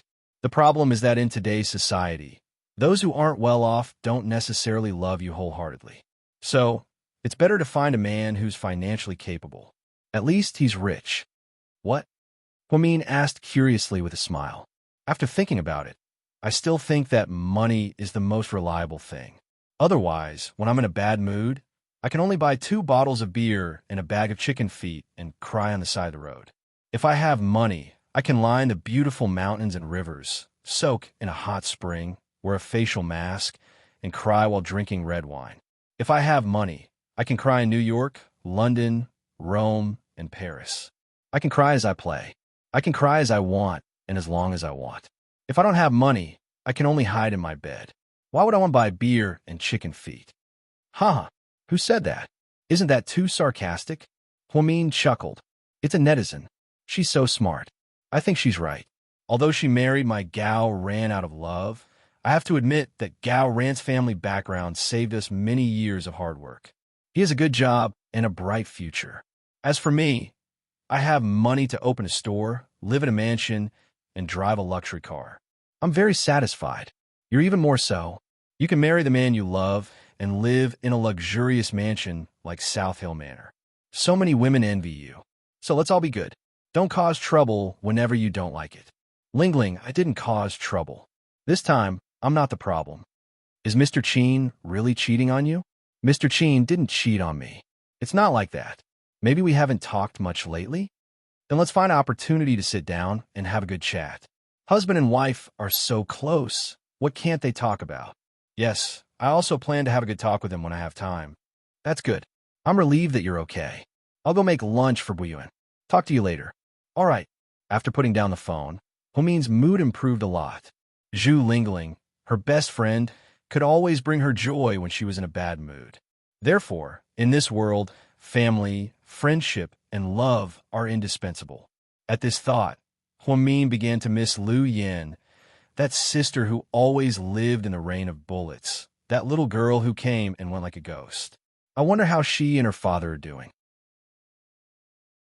He didn't know how long it would take to get rid of Ian and reunite with them. City, inside a certain high-end clubhouse, Yu and Wei Liao rarely came out for a drink, so they sat in a booth in the hall. At this moment, a waitress pouring wine caught Wei Liao's attention. Lord Su, look at that girl. Doesn't she look like that person? Wei Liao patted Su Yu's shoulder in pleasant surprise.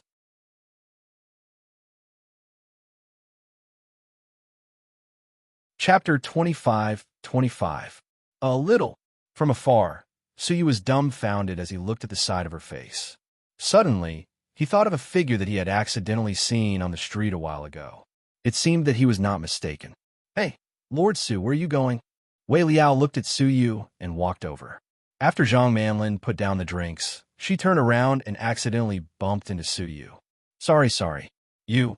Su Yu looked down at her carefully. Do we know each other? Zhang Manlin was surprised to see the man in front of her looking at her like this. You look like a friend of mine, Su Yu exclaimed after seeing her face clearly.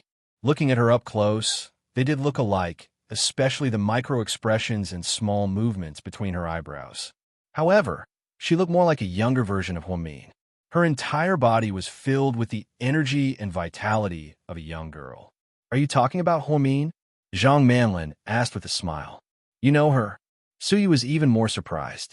Yeah, she's our vice director. I'm also an employee of Southside. Then why are you? Su Yu didn't understand why an employee of Southside would be working as a waitress at a club like this. Oh, I'll talk to you later. I have to work first. Then, Zhang Manlin pushed Su Yu to the side and continued working. After a while, Zhang Manlin took off her waitress uniform and changed into casual clothes. She sat down at Su Yu's table. "Hey, you guys are Huomin's friends too?" Zhang Manlin asked. "Yes," Su Yu replied. "I knew you guys would be surprised. Even our vice director's husband was shocked when he saw me." Zhang Manlin smiled. "Have you seen Qin Shu?" Su Yu asked. "Yeah, I was already working at GK, but President Qin probably didn't like me because I had the same face as his wife, so he fired me as well. So I moved around. When I arrived at Southside, fortunately, the vice president was magnanimous and didn't fire me." "Then why are you working here again?" Wei Liao felt strange. "If I say that I'm working part-time because I need money, wouldn't that be too tacky? That excuse." Actually, it's not that. Although I don't have much money, I'm not going to work as a waiter in a nightclub. I'm a university student after all. Recently, I've been writing a novel about nightclubs. In order to make it more vivid, I decided to experience it myself. Write novels? You know how to write novels? Wei Liao found it unbelievable. "It's just a hobby. I'm not doing it for fame or anything. It's just for fun." Then, Zhang Manlin picked up a bottle of green tea from the table and drank it. Her personality of being able to blend in quickly was indeed very likable. Wei Liao felt that this was an opportunity for Su Yu, so he quickly asked, "Miss, how old are you? Where are you from?" "What? Are you checking my residence, uncle?" Zhang Manlin retorted. Wei Liao was speechless. "No, I'm just asking." Wei Liao smiled awkwardly. "I'm not even 23 yet. I'm only 21. "Then you've graduated from university? So early?" "Yeah, I skipped a grade," Zhang Manlin said matter-of-factly. "Skipped a grade? Another genius." Wei Liao suddenly felt that this girl had too much in common with Huomin. "Hey, what's your name?" Zhang Manlin looked at Su Yu and asked with interest.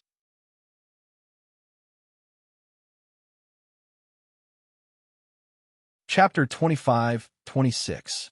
"You don't know him?" Wei Liao couldn't help but laugh. "Is that weird? Why would I know him? He's not a superstar." Zhang Manlin didn't think much of it. "He's not a superstar, but he's much more famous than a superstar," Wei Liao said mysteriously. "My name is Su Yu." Su Yu was really afraid that Wei Liao would cause trouble, so he quickly introduced himself. "Su Yu? Oh, I know. You're the big boss of Imperial Star, right?" Zhang Manlin raised her finger and pointed. "That's right. So you're the young master of the Su family? Su Yu, so you're super rich? Then why am I still talking to you? We're not on the same level." I'm just making things difficult for myself." With that, Zhang Manlin got up to leave. "Hey, little girl, don't go. Let's be friends." Wei Liao really wanted this girl to stay because he subconsciously felt that Su Yu's love for Huomin was fruitless. So, he decided to shift his focus to this girl. "Forget it, I know my place. We're not on the same page. I'm just an ordinary person, and you're all the top elites in this city. Is it a joke for me to be friends with you? To be honest, you treat me to a meal that might cost tens of thousands. How can I afford to treat you back? So, forget it. You guys continue to have fun and pretend I'm not here." Zhang Manlin smiled mischievously and turned around. "This girl is quite interesting." Wei Liao said as he looked at Su Yu tentatively. Su Yu didn't say anything. However, seeing a girl who looked so much like Huomin in the middle of the night still made him feel complicated. Not in the mood to continue drinking, Su Yu got up and picked up his jacket. "Let's go, Wei Liao. Let's go home and sleep." "You're not drinking? What time is it?" "Let's go home and sleep. At our age, it's not suitable for us to play all night." With that, Su Yu and Wei Liao both walked out of the club. Zhang Manlin stood in the corner, silently watching Su Yu's back as he left, her eyes twinkling. Huomin had been busy for a whole week. Finally, it was the weekend. In the morning, her mother called to say that she missed Pudding and Little Bean and asked her to take the kids to Sky Blessing Court for dinner. During breakfast, Huomin mentioned this to Qin Shu. Although they were still in a Cold War, they still had to talk about it. "Hubby, we're going to my mom's place later. Do you want to come with us?" "No, I'm going to the company today. It's the weekend. Why aren't you resting?" Huomin bit his lip. "Well, it's quite troublesome. You can take the two of them. Be careful on the road and drive slowly." After that, Chin Shu put down his chopsticks, got up, and left the room. Mommy, are you and Daddy still in a Cold War? Little Bean asked. No, we're not in a Cold War. Who would believe that? Look at Daddy's face. It's like someone owes him tens of thousands of yuan, Little Bean mumbled. Your daddy's been busy lately. He's under pressure, Huamin explained. Io, don't deceive yourself. Is it because of the male doctor that Daddy is jealous? Can you explain it to him? Men are easy to coax. You can either act cute or wear sexy underwear to seduce him. It's simple and violent. It's so easy to solve. Why do you need us to worry about you? Little Bean was also anxious to solve the problem between her parents, so she didn't hold back. Seduce. Oh my God, Little Bean, where did you learn all this from? Huamin was about to vomit blood.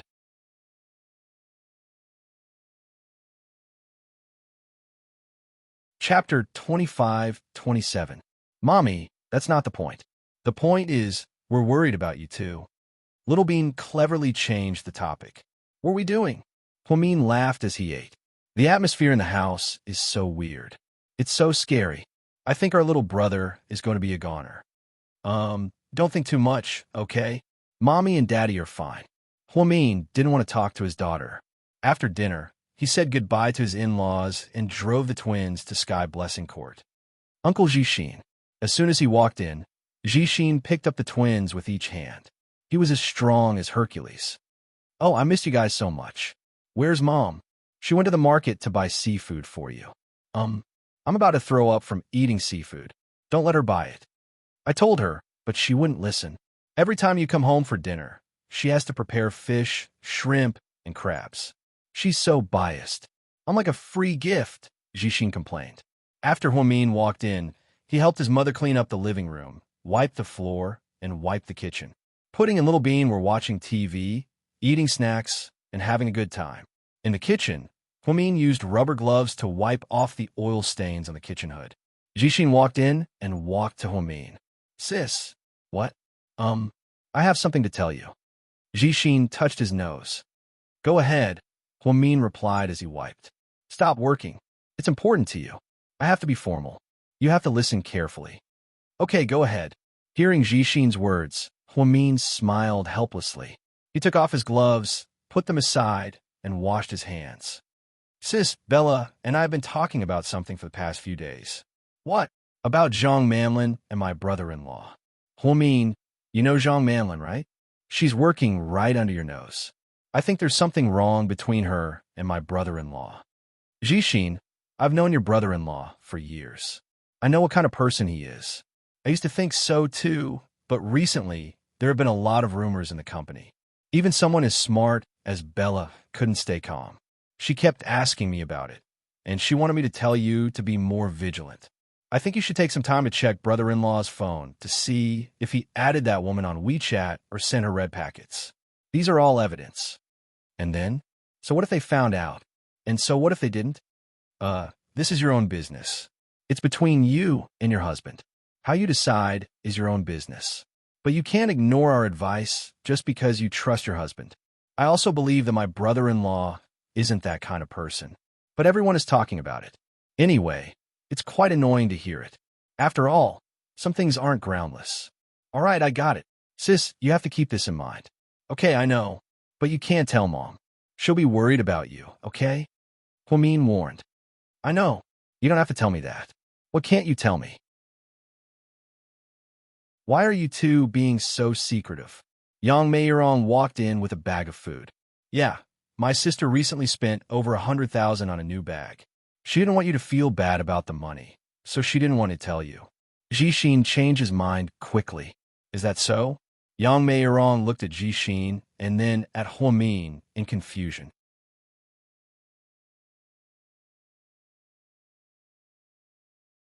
Chapter 25-28.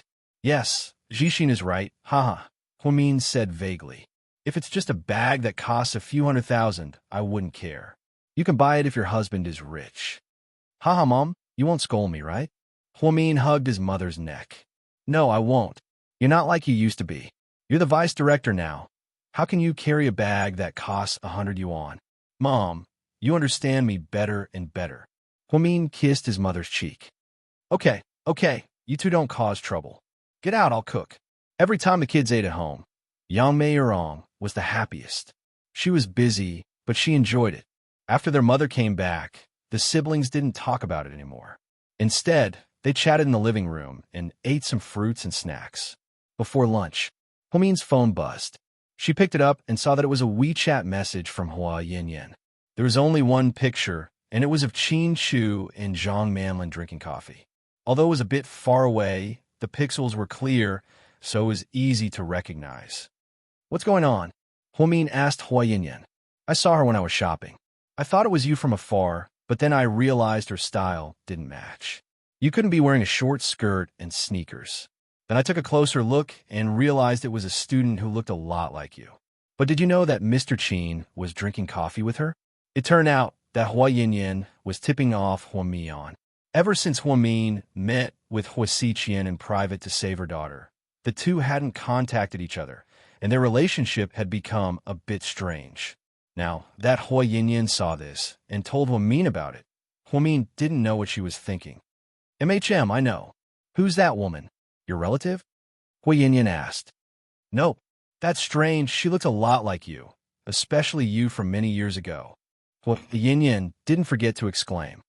Really? I think she's okay. Hua Min smiled perfunctorily. Oh, I'll let you do what you need to do. I just want to tell you, in case you're kept in the dark. Thank you for the reminder. I'll be careful. Politeness and distance between him and Hua Yinyan. Hua Yinyan knew that Hua Min already had a problem with her. Qin Shu and Zhang Manli didn't plan to have coffee together. Zhang's also TSSS. He's SSTs. But Hua Yinyan happened to see this, so she told Hua Min. Other than Hua Yinyan, so you also saw this. When he and drove past, they happened to see this scene. But Suyu didn't tell Hua Min directly. First, he felt that it would be ungentlemanly to sow discord between the couple. Second, Suyu felt that after knowing Qin Shu for so long, he didn't think that he was a fickle person who would fall in love with someone else. Coffee didn't mean anything. President Su, the light's green. Can we go? And reminded his boss when he saw that he was distracted. Suyu didn't say anything and drove past. And let me ask you a question. Okay, say, if two people who aren't related by blood look alike, even have similar personalities, is there really such a coincidence in the world? Suyu lowered his head and thought about all the things about Zhang Manlin. She was too similar to Hua Min. It's hard to say, but I think there's something fishy about it.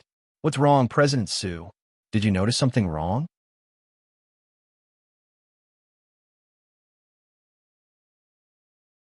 Chapter 25-29. Yeah, I think that woman gives off a weird vibe. You've seen her? Yeah, I've seen her. If it was before, I wouldn't care.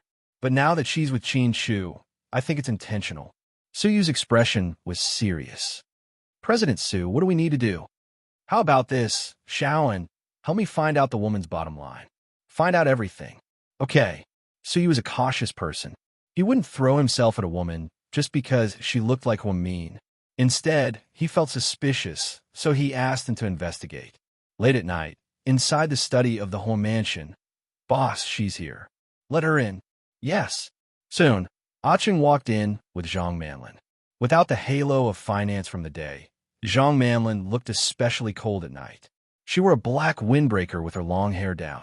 She looked completely different from Hua Min. Big brother Qian. She greeted Hua Xiqian respectfully when she saw him. Sit down, Linlin. Okay. How are you?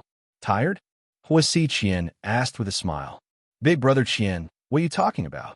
Are you talking to Qin Shu or dealing with other matters? Both. It's okay. Other than Qin Shu, who's a bit hard to talk to, the others are fine. Oh, right. So it didn't go as smoothly as I thought. He didn't look surprised when he saw me and didn't approach me. He seems to be suspicious of me. I know. I just got the news tonight that Suyu's people are investigating you. Haha, is that so? Luckily, Big Brother Qian is prepared. Zhang Manlin smiled. Yeah, I've done a detailed investigation on you. Even if Qin Shu investigated you, he wouldn't find anything, let alone sue you. Zhang Manlin nodded. Have you talked to Hua Min? At the mention of Hua Min, Huasiqian's eyes flashed with tenderness. Yes. What's she like? Huasiqian asked. Huh. Should I tell you the truth? Of course. Then I'll tell you the truth. Sister Mian is a really good person. How should I put it? She's never tried to curry favor or flatter others, but she's not inflexible either. She's not particularly straightforward or bad with her words. In short, the colleagues at Southside all like her because she's low-key, nice, and rarely causes trouble. She doesn't even show any hostility to me. That day, I deliberately angered her and said some harsh words, but she didn't get angry. I really think she's a very well-mannered person. Yeah, my Mian is always so quiet. That's what I like most about her. So, now I understand why you like her so much. If I were a guy, I'd probably like her too. Zhang Manlin smiled. Linlin, you've worked hard recently. Isolating Mian is a long and arduous task. Plus, we don't have much time left. We only have less than a month. You have to do this well. Whether it's Qin Shu, Suyu, or everyone around her, you have to get in touch with them and make them like you. Make Mian feel like she's been abandoned by the whole world. Only then will I have a chance to be by her side. I understand, Big Brother Qian. I'll do my best. You've taken care of me all these years. Now that you need me, I'll do my best and won't let you down. Okay. Also, you have to be careful of your own safety. Don't worry. I know what I'm doing. No one can hurt me. Zhang Manlin smiled. Then you should go back. Be careful when you walk back and forth. Don't get followed. Huasiqian reminded her. Oh, right. Big Brother Qian, I want to ask you something. Zhang Manlin turned around.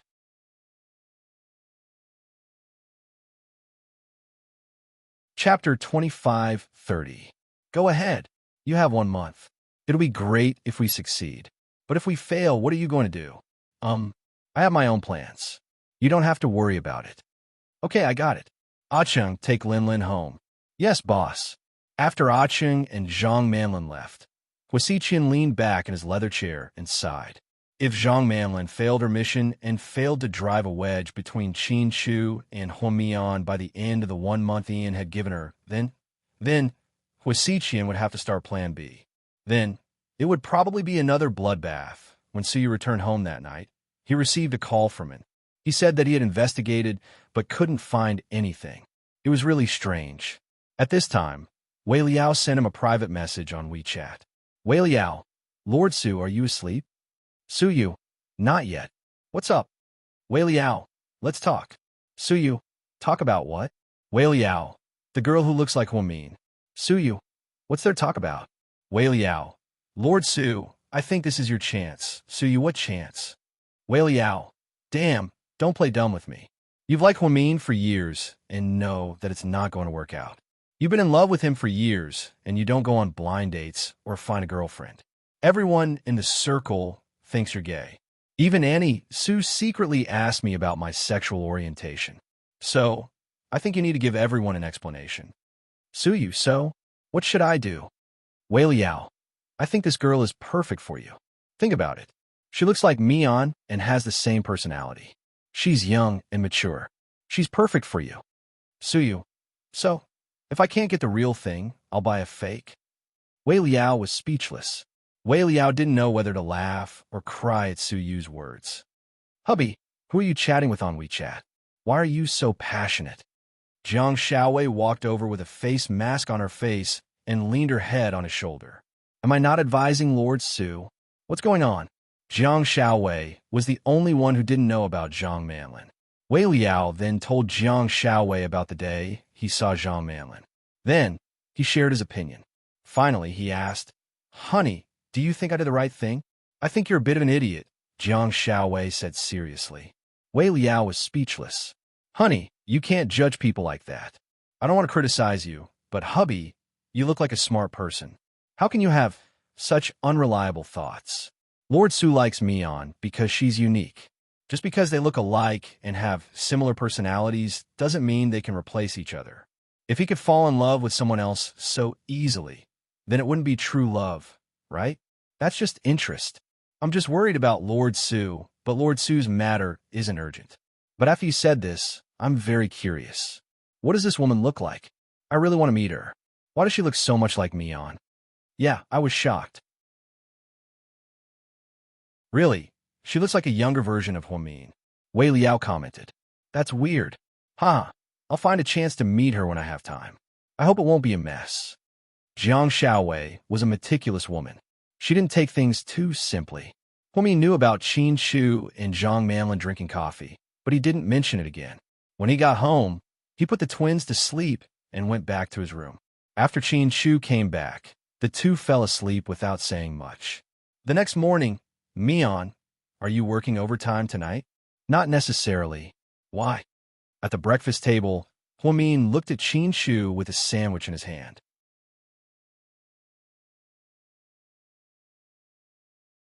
Chapter 25:31.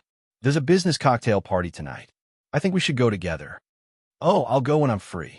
Okay, I'll contact you on WeChat later. Okay.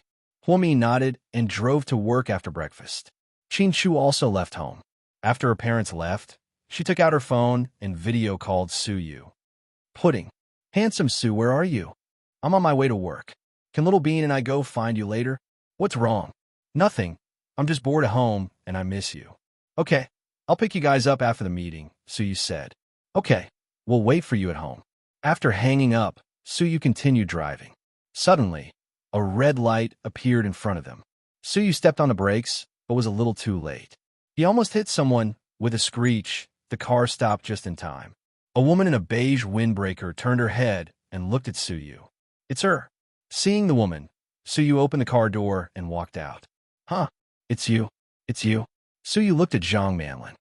You drove too fast. It's a red light. Why didn't you watch? You scared me. Zhang Manlin was about to cross the road when Su Yu almost hit her. Are you okay? I think I hurt my leg. Su Yu looked down and saw that there was indeed a red scar on Zhang Manlin's ankle. Let's go to the hospital. No, don't make it look like I'm blackmailing you. You didn't do it on purpose. It's okay.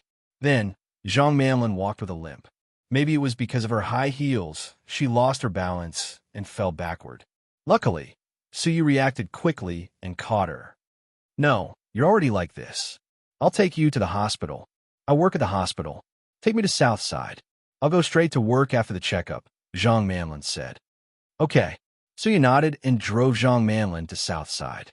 Zhang Manlin's feet were slightly injured twice, so they were swollen and couldn't walk normally.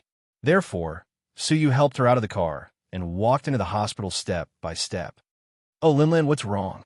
Her colleague asked. I accidentally sprained it. Su Yu helped Zhang Manlin all the way to the orthopedics department and began the examination. How is it, doctor? Is she okay? Su Yu asked. Your injuries aren't light either.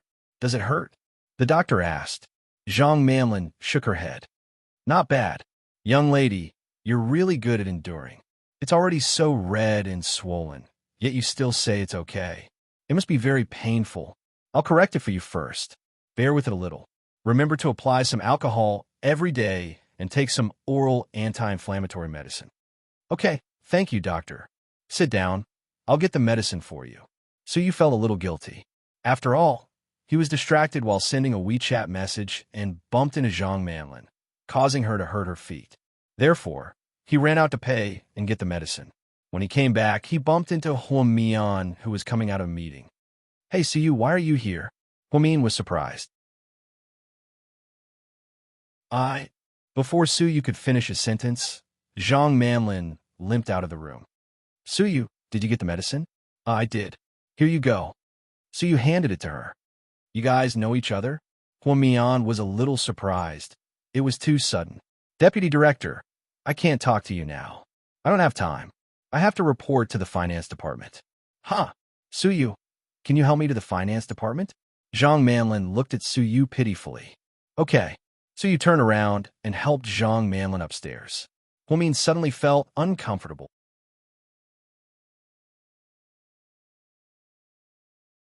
Chapter 25:32. Inside the office, Huamin looked like he had lost his soul. When Chen Jia walked in, she saw Huamin in this state. Chief, what's wrong? Oh, nothing. That's not right. You rarely look like this. What's wrong? Did the morning meeting not go well? Or is it because the hospital is under a lot of pressure? Did you have to ask President Wu to give you a long vacation? Huamin shook his head. It's not about the long vacation. Jia, tell me, what's wrong?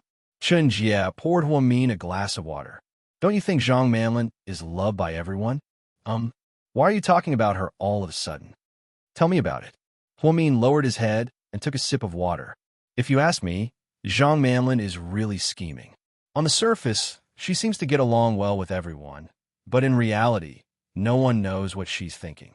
However, she's always so playful with the male doctors and doesn't try to keep a distance. She treats all the men as her spare tire and flirts with them everywhere. I can't say that she's loved by everyone. She's more like a social butterfly who flirts with men from all walks of life. I really don't like her. I don't know what others think about her. Xinjie didn't like Zhang Manlin mostly because of Huamin. Perhaps it was because of Huamin that she didn't like Zhang Manlin. After all, she's a little girl. It's normal for her to be a little narrow-minded. Am I too rigid? Do my colleagues not like me? For the first time, Huamin doubted himself and felt a little dejected. Of course not. Department director, you've been here for a few years. Many people have watched you climb up the ranks step by step. You're really capable. Who dares to perform those difficult and complicated surgeries? Only you and those chief surgeons work overtime to perform them. Everyone admires you. Everyone is sincerely convinced that you've been promoted to the associate hospital director. Is that really the case? Of course. Don't let your imagination run wild. If it's because of that woman, you don't have to understand it all. How can she be compared to you? You must not listen to the gossip of the people in the hospital. Most of them are not worth listening to. Yes. After Chen Jie left, Suyu knocked on the door and came in. Mian. You're done. Yeah. I was so busy that I forgot to tell you. This morning, I ran a red light and hit her, so I was worried and sent her to the hospital. Actually, we're not that close. For some reason. Suyu didn't want Huamin to misunderstand him and Zhang Manlin. It's fine. Little Zhang is a nice person. She won't blackmail you. And that girl has a good heart and is trying to extort me. That's why I felt even more uneasy and wanted to come take a look. Are you okay now? Huamin asked. She's fine. The doctor said that it's just an external injury. She just needs to recuperate. That's good. Huamin nodded. You haven't been sleeping well lately? So you looked down at Huamin and asked, why do you say that? You have panda eyes. So you smiled. Huh, do I? Huamin immediately took out a small mirror from his drawer and looked at himself. Sure enough, the dark circles under his eyes were more serious and the bags under his eyes were more obvious. Looks like I've been staying up too late lately. That's why you shouldn't work so hard. Rest well, workaholic. Okay, then I'll go out first. You do your work. Okay. So you nodded and walked out. After a few steps, he heard someone yell from behind him, so you wait. He turned around and saw Zhang Manlin limping towards him.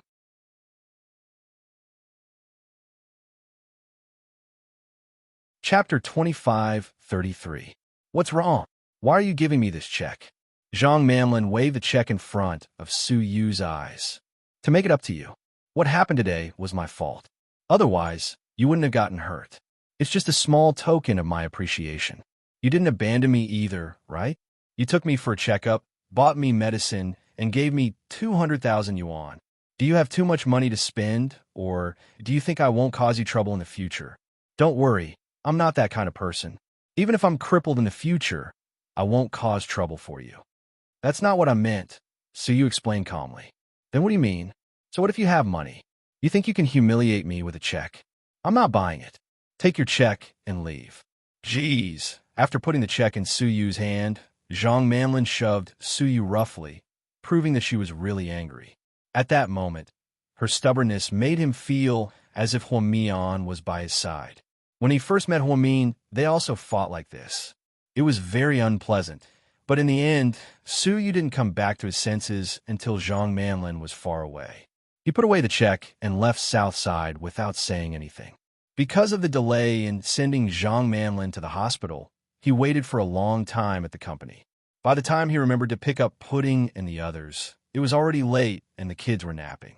Su Yu didn't come to South Hill Manor. Around 5:30 in the evening, Qin Chu called Huamin and asked if she was free to go to the banquet tonight. Huamin, said she'd see about it later. Then, he received a call from Wei Dong, saying that he wanted to invite Huamin to dinner and meet up. It had been a few days since Huamin last saw Wei Dong. Ever since he asked someone to deliver the money to Wei Dong, Huamin was too embarrassed to go to Wei Dong's repair shop. He made it sound like she was doing him a great favor. This time, Wei Dong was very sincere in his invitation, and Huamian couldn't refuse. Wei Dong's mother even personally called Huamin. Huamin had no choice but to send a WeChat message to Qin Shu, telling him that something had cropped up and that he would not be attending the banquet. Qin Shu did not reply. After that, Huamin drove to Wei Dong's current residence according to the address given by Wei Dong. It was a dilapidated residential area in the east of the city.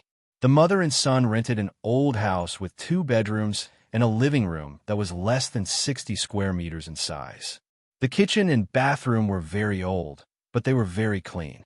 Wei Dong picked up Huamin at the door and went upstairs. As soon as he entered, he smelled a fragrance. "It smells so good," said Huamin. "My mom heard that you love fish, so she specially made braised carp. Eat more later." "Okay." Huamin smiled.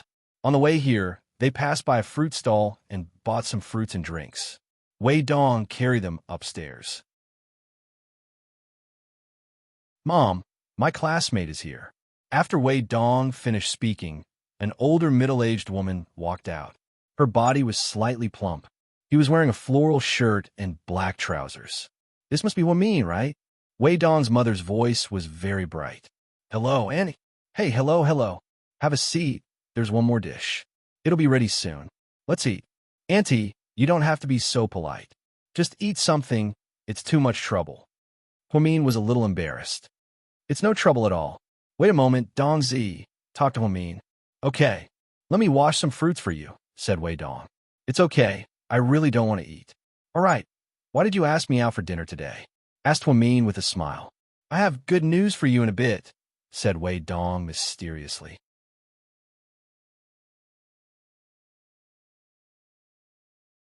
Chapter 25:34.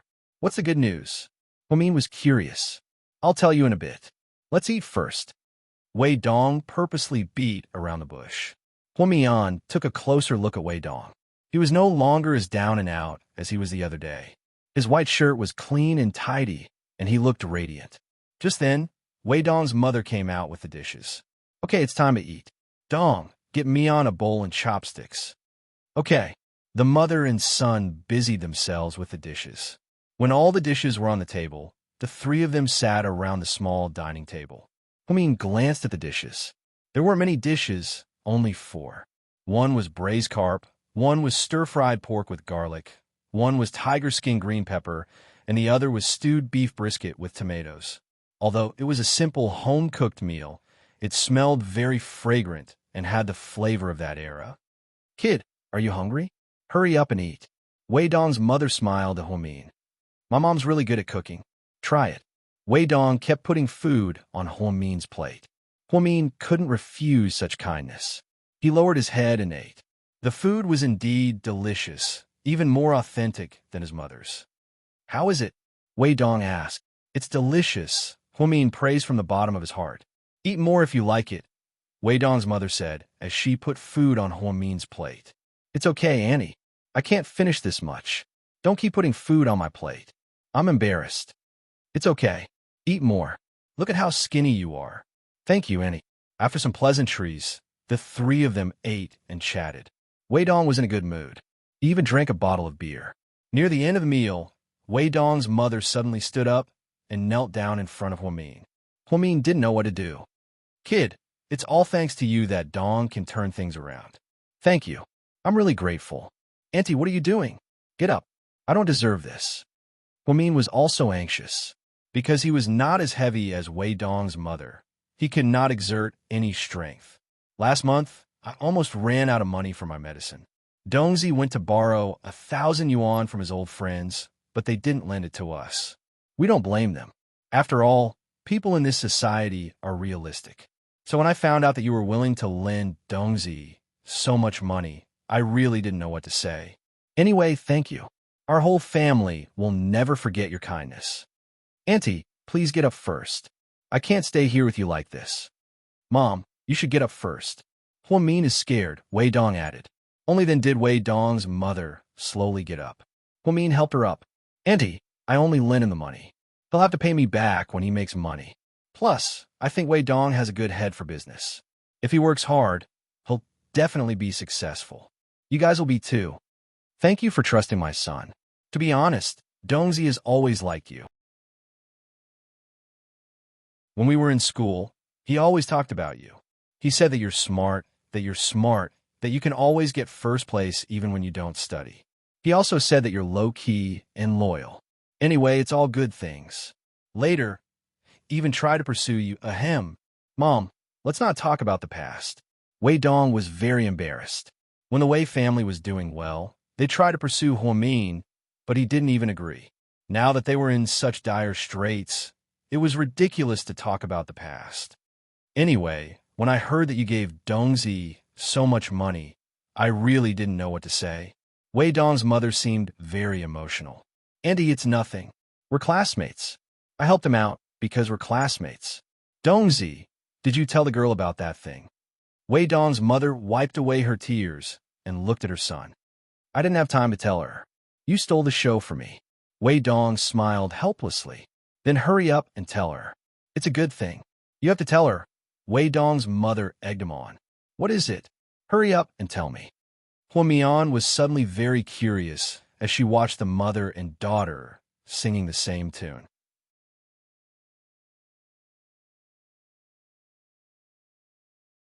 Chapter 25:35. The money you lent me last time, Immerse, and Hua Min was anxious when Wei Dong stopped talking. Didn't I rent a big store? The rent for that place is cheap, only 200,000 yuan per year for 800 square meters. Go on. Hua Mian was impatient as she listened. I signed a 5-year contract with the owner. The owner didn't want me to go back on my word, so he forced me to rent it for 5 years. I paid 1,000,000 yuan in rent, which means that for the next 5 years, this place is mine. A few days later, the city government took a liking to it and turned it into an ecological park. Construction is about to start soon. Because I had the lease contract, I received more than 5,000,000 yuan in compensation. So you made 5,000,000 yuan before you even opened? Hua Min was amused. Wei Dong nodded. That's a bit high, right? It's more than a bit high. You're so lucky. So, Dong, you should return the money to Mian, Wei Dong's mother urged. It's okay, Annie. I really don't need it. You're trying to make a comeback and need money in many places. Just use it. No, I'll return the money to you first. I'll borrow it from you when I need it. Now that I've earned 5,000,000 yuan, I can open a repair shop somewhere else. Plus, I'm not in debt. I'm really lucky. Wei Dong was in a good mood. That's good news. It means that you're in luck now. Hua Min comforted him. After I open a repair shop and make money, I'll hire a lawyer and help my dad and uncle appeal the case. Is there any hope for your uncle's case? Hua Min asked. Yes, but my family went bankrupt at the time. We were too poor and couldn't afford the lawyer's fees. Actually, those things weren't done by my father and uncle in the first place. They were just scapegoats. The real mastermind is still at large. Otherwise, this world is too fucking unfair. Wei Dong was furious when he said this. Isn't it all in the past now? Everything will be fine. Just let me know if you need me. Don't. You've already helped me a lot. Thinking about how I treated you in the past, I'm really inhumane. Hua Min, you're a good man. If you were a man, I would definitely become sworn brothers with you. You're really my benefactor. Our Wei clan will never forget your kindness. All right, I didn't intend for you to repay my kindness or anything. I just felt that everyone has their difficulties. Since I can help you, it's also fate. Don't feel burdened. By the way, I've saved the 5,000,000 on this card. The password is 668.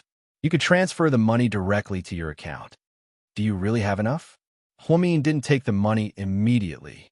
It's really enough. If it's not enough, I'll definitely borrow more from you. Wei Dong smiled. Okay, then I'll take it. Hua Min didn't hesitate. He took the card and put it in his bag. After dinner, Hua Min saw that it was getting late, so he got up and said goodbye. Wei Dong walked her downstairs. Looking at his teenage goddess, who was still so slim and elegant, Wei Dong couldn't help but feel a little emotional. Mean, MHM, you're really a good person. I think you deserve everything you have today. Wei Dong suddenly sighed. Hey, there's no such thing as deserving. We're all working hard. Life isn't easy to begin with. Do you really not mind what everyone said about you in the past? Wei Dong suddenly asked in a serious tone.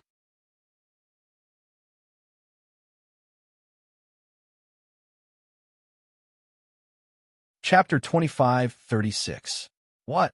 They said that you seduced Qin Shu by hook or by crook in order to marry into a rich family. They said that you're too arrogant and scheming. They also said that you're a gold digger and only make friends with rich people. Anyway, they said all kinds of nasty things. You know, every class reunion, after a few rounds of drinking, they'll start talking nonsense. The guys are just bragging, but the girls are gossipy, so they'll talk nonsense everywhere. You, Zhu Lingling, Lu Xing. Anyway, they'll talk about anyone who's not there. I don't mind. They can say whatever they want. After all, I don't need others to guide me in my life. If they want to watch, they can do it. Huamin smiled faintly. I have to admire your mental fortitude. Wei Dong gave him a thumbs up. Actually, this has nothing to do with mental fortitude. It's just a matter of looking at things from a different perspective. You don't have to worry too much about it. Most people are like this.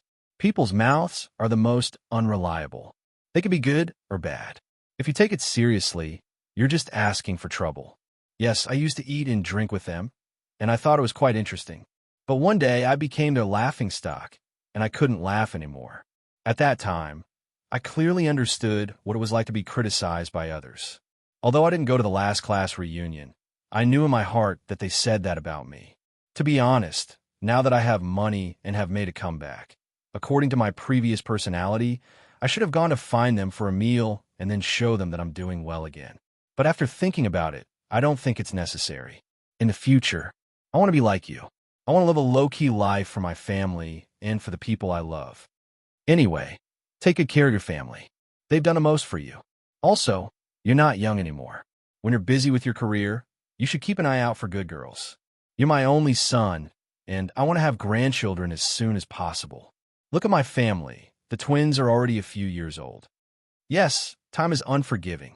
When you were doing your internship at the first hospital, you were still a young nurse. You graduated from university half a year ago. Huh, now you're a mother of two, but you're still so young and calm. It's as if time has passed you by. All right, enough with the compliments. We've been classmates for so many years. Do your job well. Call me if you need anything. Let me give you a ride. Wei Dong was very sincere. No need. I could drive myself. It's not that late. After that, Huamin pressed the remote control and got into the Porsche. Drive slowly and be careful, Wei Dong warned. Okay, Huamin nodded, then quickly reversed out of the alley and headed towards South Hill Manor. Wei Dong looked at the beautiful figure and sighed slightly. He knew very well that whether it was in the past or now, Huamin was a woman who was out of his reach. She could only be a beautiful dream of his youth. At a banquet in a hotel downtown, since Huamin didn't come, Qin Shu went alone. To his surprise, he ran into Shun Mingxi and Hui Yanyan at the banquet. President Qin, where's Mian? Hui Yanyan asked with a smile. Oh, she's working overtime. Qin Shu's reaction was very indifferent. I see. How have you guys been? Hui Yanyan asked. Qin Shu coldly glanced at Hui Yanyan's face. You should talk to Mian. It's not appropriate for you to talk to me. Qin Shu was as cold as ever. If it was in the past, it wouldn't have mattered. But now, Hui Yanyan was unconvinced. When I passed by River Rhine Cafe the other day, I saw you guys drinking coffee. I thought it was Mian, but when I got closer, I saw that it was a girl younger than Mian. Haha, is she Mian's cousin? Hui Yanyan asked this because she wanted revenge. Qin Shu's eyes dimmed.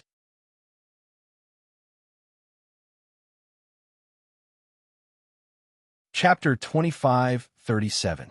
Does it have anything to do with you?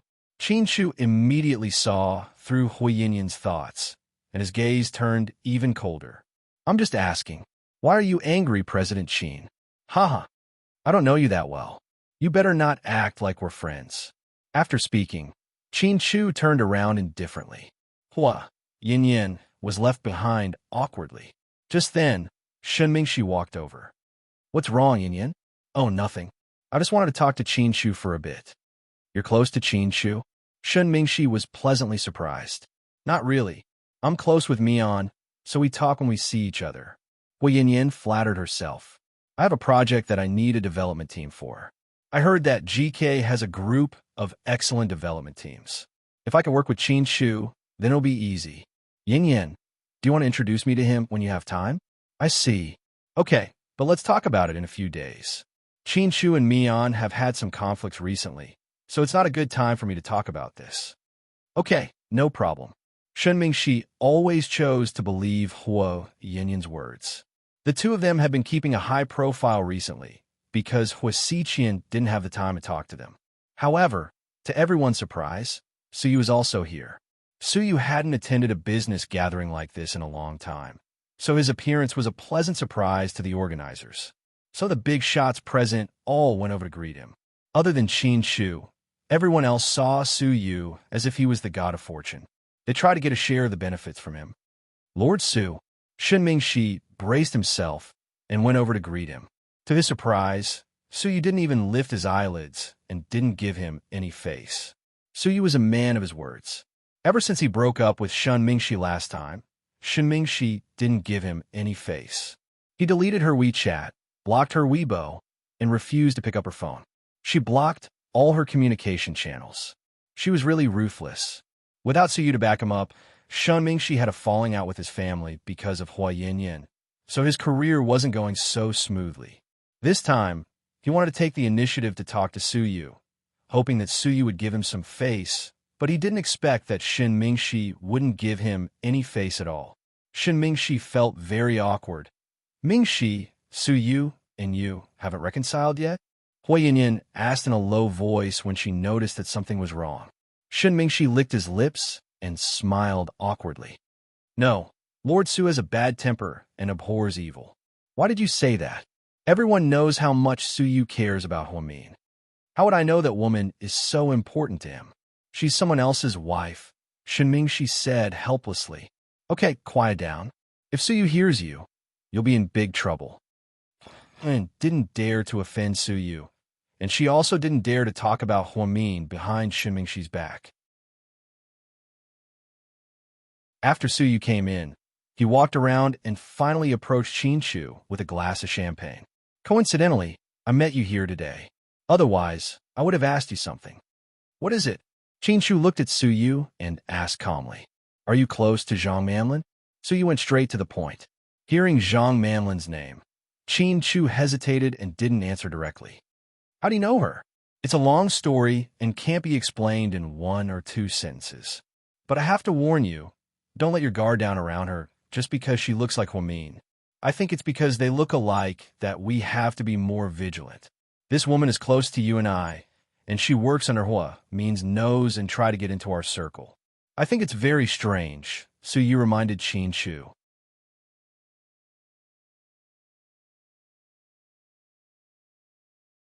Chapter 25:38. MHM. Suyu said a lot, but to his surprise, Qin Shu only replied with a MHM, which made Suyu very unhappy. Hey, dude, are you listening to me? Suyu asked anxiously. I'm listening. Continue. It seemed that both husband and wife were equally calm. Forget it.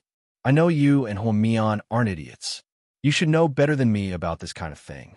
Suyu didn't want to waste any more time. Holding the wine glass, he turned away proudly.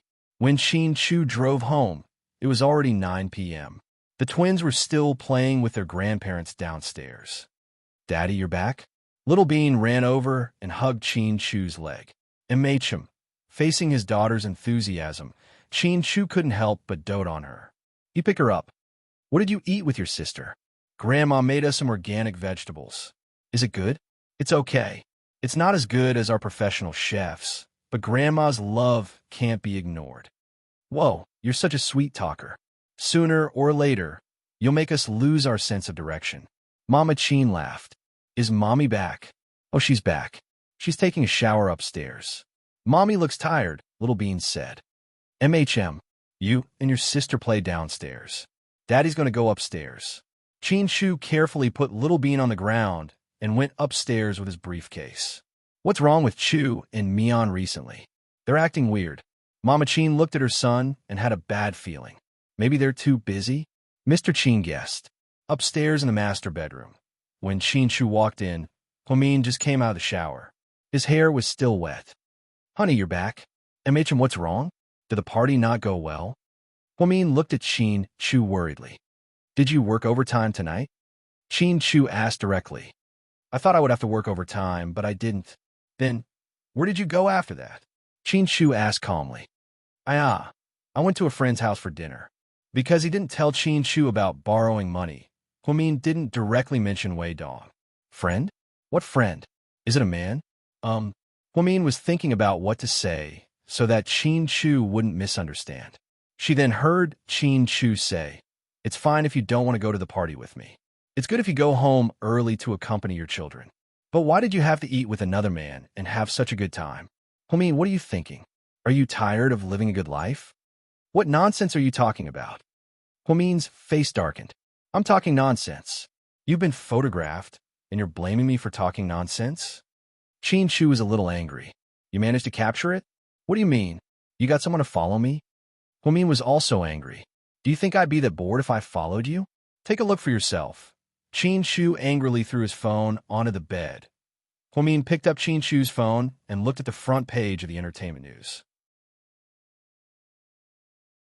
It was titled, Rich Woman Meets Mysterious Man Late at Night.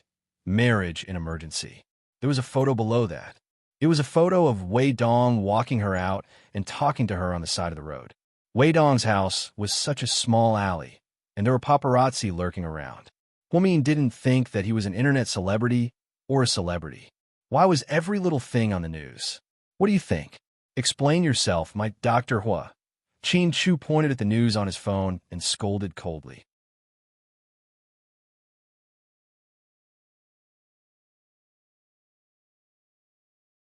Chapter 25:39. Explain what? What do you want me to explain? Huamin sneered. Why don't you tell me why you didn't want to go to the party with me, but went to dinner with another man? Why did you go to his house? Are you close to Wei Dong? No wonder you like to go to every class reunion. Haha, I didn't know you liked that type. Chin Chu, what are you saying? Huamin looked at him in disappointment. You know what I'm saying. You did something like that. Shouldn't you apologize and reflect on yourself? Why should I apologize and reflect on myself? I didn't do anything wrong. You didn't do anything wrong? You were photographed, and you didn't admit it. Huamin, when did you become so shameless? Chin Chu looked at her and said, word for word. Say that again. What did you say about me? Huamin's eyes glistened with tears. I was wondering why you became so shameless. You weren't like this before. Huh? You call me shameless? Chin Chu didn't say anything. You can think whatever you want. If you think that I cheated on you or something, then that's what you think. Anyway, the media has already filmed it. And I won't say anything because it's useless to explain. It will only make things more ridiculous. With that, Huamin turned to leave. Stop. You can't leave until you explain yourself. Chin Chu didn't seem to want to let her go. Huamin looked up angrily and glared at him. Are you done? Huamin questioned. Before Chin Chu could say anything, Huamin continued. Very well. If you don't trust me, then I don't have to trust you. Don't think I don't know anything. You've been seeing Zhang Manlin a lot lately, right? Who did you hear that from? Chin Chu frowned slightly. Who did you hear that from? Haha, I don't know how to read it myself. Do you think I'm dumb and don't know anything? Zhang Manlin works right under my nose. You came to Southside and looked at her instead of me. This has become the biggest joke in Southside. I've become the talk of my colleagues behind their backs. What? Did Zhang Manlin bring you something new and you're sick of looking at me? Or do you think she looks like me when I was younger? Do you think you've traveled through time? Huamin's words were obviously sarcastic.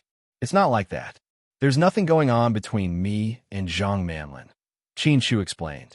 Very well, then there's nothing between me and Wei Dong. Since that's the case, what's there to be conflicted about? Chin Chu didn't seem to have anything to say to that. Chin Chu, we've both been too tired recently. Calm down. I'm not the kind of person who yells and swears in public. I've never done something like that with you. We're like family now. There's no need for us to fall out and do something that's degrading to ourselves. With that, Hwamin opened the door and walked out. Mian, where are you going? I'm going back to Mom's place for a night. Take care of our daughter. With that, Hwamin took his phone and left. He didn't even have time to bring a change of clothes. Watching Hwamin walk out angrily, Chin Shu went downstairs helplessly. Shu, what's going on? Why'd you guys fight? Mama Chin stood up and asked her son. Chin Shu and Hwamin's argument was very loud. Everyone upstairs and downstairs could hear it. Even Uncle Lee and the servants were secretly watching. In all their years of marriage, this was the first time that the mistress and mistress of the house had argued so fiercely. Although they stopped arguing in the end, Hwamin ran away from home and drove back to his mother's place. He cruelly abandoned his twin daughters. Little Bean quietly nudged Pudding, who was playing a game on her phone. Sis, what should we do? I think Mommy left and abandoned us.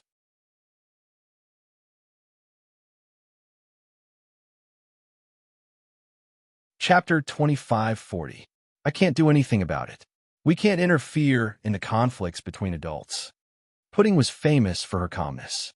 She was still playing games on her phone at a time like this. It's okay. Mom, take the kids to bed. I'll go out for a bit. As soon as Hwamin left, Chin Shu followed. Did Daddy go to look for Mommy?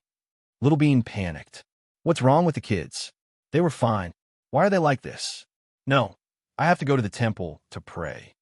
Mama Chin felt uneasy. Little Bean, you and your sister should stop playing. Go to bed. Grandpa, I think Daddy is a bit impulsive. As Daddy's daddy, you should talk to him and restrain him, Little Bean said. When has that little brat ever listened to me?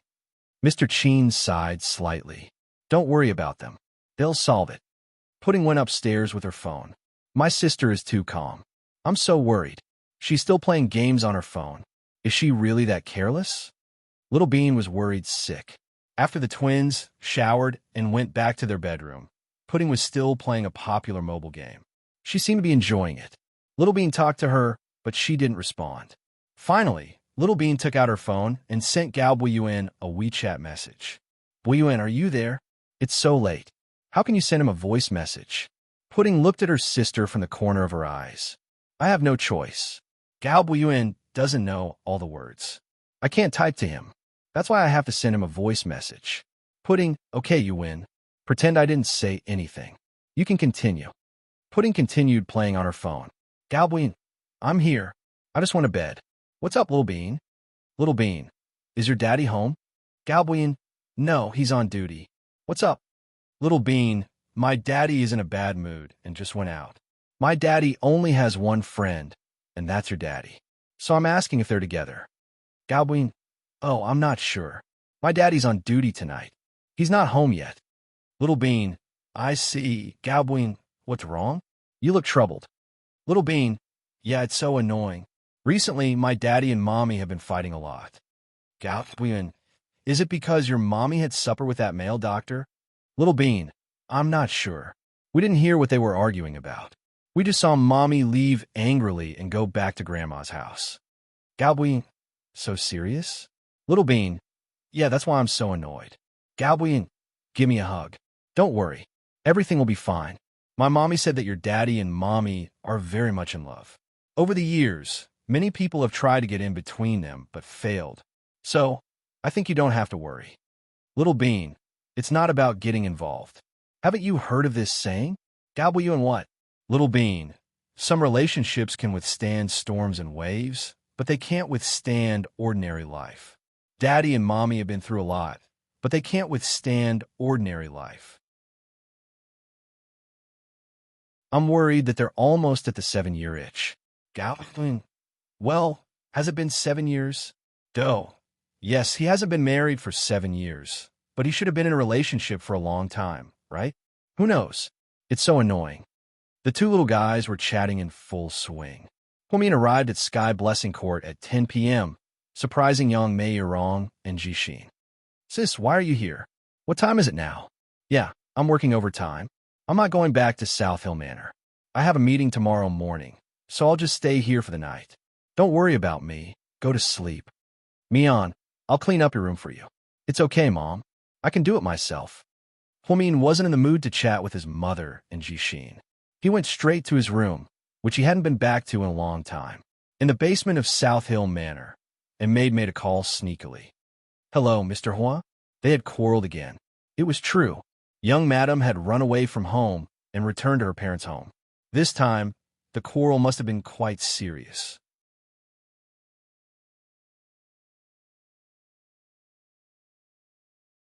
Chapter 2541. Okay, I got it. After hanging up the phone, Hua Xiqian smiled slightly. Boss, I don't know if I should say something. Aching was a bit nervous. When you don't know if you should say something, try not to say it. I don't think it's anything important. Hua Xiqian fiddled with the copper lighter in his hand. No, I think it's for your own good. Then say it. Knowing that Aching was a loyal man, Hua Xiqian didn't pursue the matter.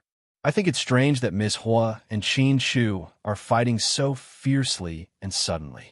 You're wrong. It's not sudden. It's all because of Lin Lin. Hua Xiqian seemed confident. But even so, boss, think about it. Miss Hua isn't an idiot. She's famous for her cleverness. And Qin Shu isn't an ordinary person either. Are they really fighting because of Lin Lin? What are you trying to say? Hua Xiqian raised his head and looked at Aching with a raised eyebrow. Do you think it's a trap? Aching asked carefully. You mean, Hua Mian and Qin Shu are putting on an act for me? Or did they discover our listening devices and spies long ago? Hua Xiqian asked. That's not impossible. Anyways, please think twice before you act. Don't make rash decisions.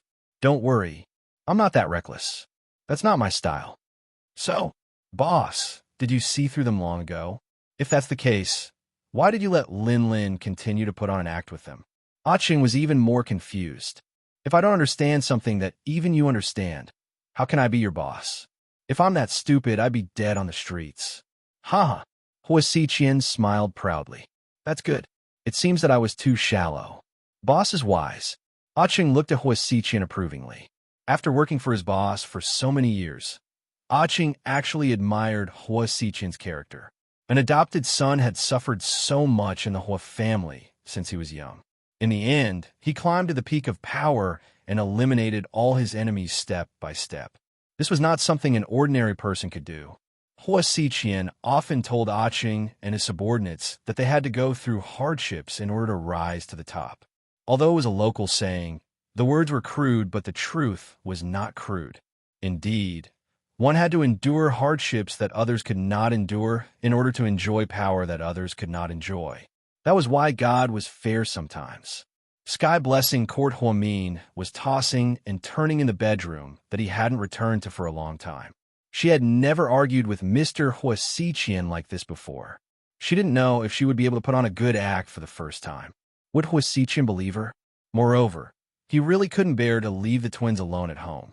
Although it was acting and she had no choice, however, poor Mr. Qin's acting was even better than Huamin's. It was even more heartbreaking. Huamin sighed slightly.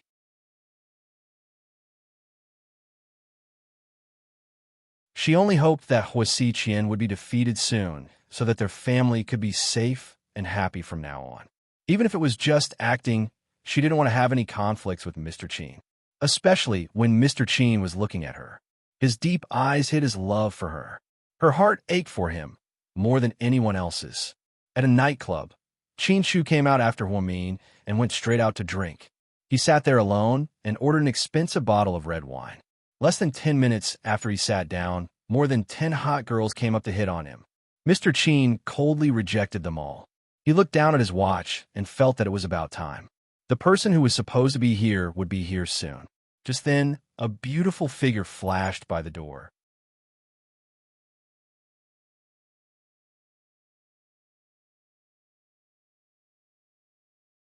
Chapter 2542. Today, Zhang Manlin was wearing Hua Min's favorite sportswear. Even the color was Hua Min's favorite beige. The picture on the back was a cute Donald Duck. She was wearing white sneakers. Whenever Hua Min wasn't at work, he liked to dress casually for family gatherings. Every time she dressed up like this, Mr. Qin would lovingly stroke his wife's head. So, did Zhang Manlin dress like this because she didn't know anything? Was it just a coincidence? Or Did someone start to do whatever it took to achieve their goals? Seeing Zhang Manlin's figure flash by, Qin Chu subtly smiled. Then, he lowered his head and played with his phone, pretending not to see her. Hi, President Qin, what a coincidence. Why are you here? Qin Chu looked up and pretended to be surprised. Why are you here? I'm a part-time waitress here. Huh, waitress? You have so many different occupations. Qin Chu's words had another layer of meaning. Zhang Manlin pretended to be cute and stuck out her tongue. I'm just a commoner. I can't compare to rich people like you who buy luxury cars. I'm finding more jobs to earn more money so that I can realize my dream sooner. Dream? What's your dream? Qin Chu stared at her face that was very similar to Ho Min's. Me? My dream is... Haha, it's a secret. I won't tell you. I'll tell you later.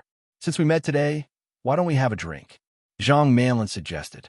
Seeing that Qin Chu didn't say anything, she sat down as if they were close. Then, she poured herself a glass of red wine. I grew up in the countryside. I can hold my liquor well. When I was young, I secretly drank my dad's white wine made from sorghum and corn. You don't have a boyfriend? Qin Chu suddenly asked. Ahem. Why so sudden? Zhang Manlin was drinking and almost choked when she heard Qin Chu's question. I just suddenly thought of it, so I asked, how do you know I don't have a boyfriend? Because you never mentioned it, Qin Chu said expressionlessly. All right, President Qin, you win. You're really good at looking at details.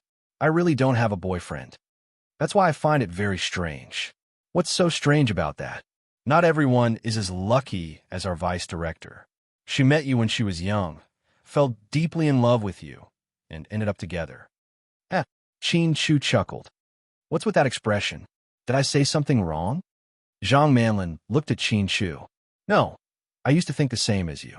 But recently, I realized that there are some unresolvable conflicts between me and Mian. You guys will quarrel too, right? That shouldn't be the case. Zhang Manlin purposely probed Qin Chu. There's nothing wrong with that. Many couples who seem to be living in harmony on the surface may actually be drifting apart in their hearts. Perhaps they really only have family left. So serious? Did you guys really fight? Zhang Manlin continued to ask. Fight? Sort of. Tonight, Mian ran away from home for the first time. She left me and the girls behind. Then, Qin Chu pretended to take a sip of red wine. Zhang Manlin's eyes darted around as she asked in a low voice. I'm just curious. Why did you guys fight? With our vice director's calm personality, that shouldn't be the case. Qin Chu silently picked up his phone, opened a page, and threw it on the table for Zhang Manlin to see. Zhang Manlin carefully looked at the secretly taken photo and the news article.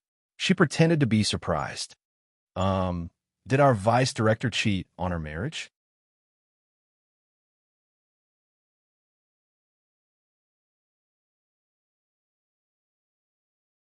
Chapter 2543. It's not as serious as having an affair. Qin Chu replied faintly. But, Vice Director, she shouldn't have done that, right? Looking at the photos, Zhang Manlin added fuel to the fire, as if she was defending Qin Chu. I'm not mad because she had dinner with this man. The problem is, I asked her if she was going to work overtime, and if she wasn't going to the dinner party with me. So, Vice Director lied to you and said she was going to work overtime to have dinner with that man? Zhang Manlin asked. Qin Chu didn't answer. He lowered his head and remained silent. Do you know that man? Zhang Manlin asked again. Yes, he's a high school classmate. Oh, if that's the case, then it shouldn't be a big deal. It's just dinner with a classmate. Our vice director isn't that kind of woman, right? Zhang Manlin pretended to be kind. It doesn't matter if it's a classmate, but the problem is that she lent him 5 million yuan. 5 million yuan. Our vice director is really rich. It's all my money. With her salary, do you think 5 million is a small amount? Qin Chu purposely said. Zhang Manlin carefully observed Qin Chu's micro-expressions. Then, she asked tentatively, is the 5 million yuan really true? Where did you hear that from? I think someone made it up on purpose, right?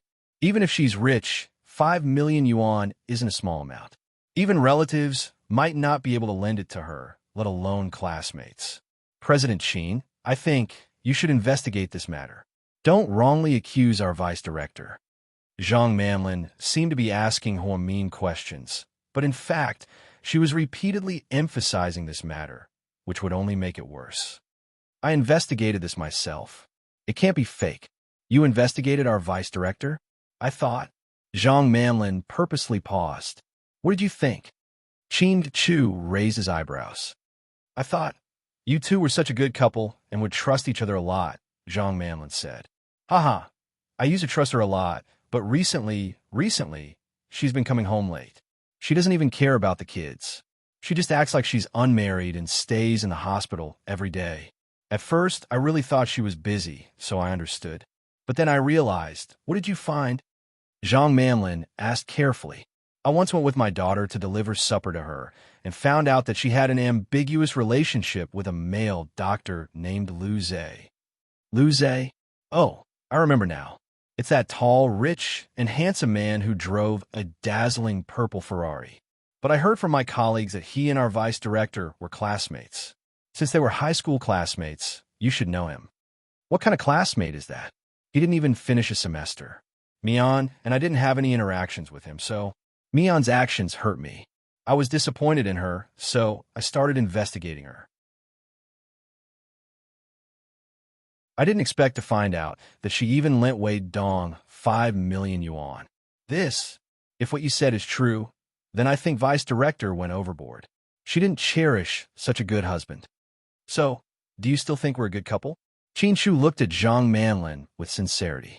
It was the first time Qin Chu looked at her so seriously. Zhang Manlin suddenly blushed.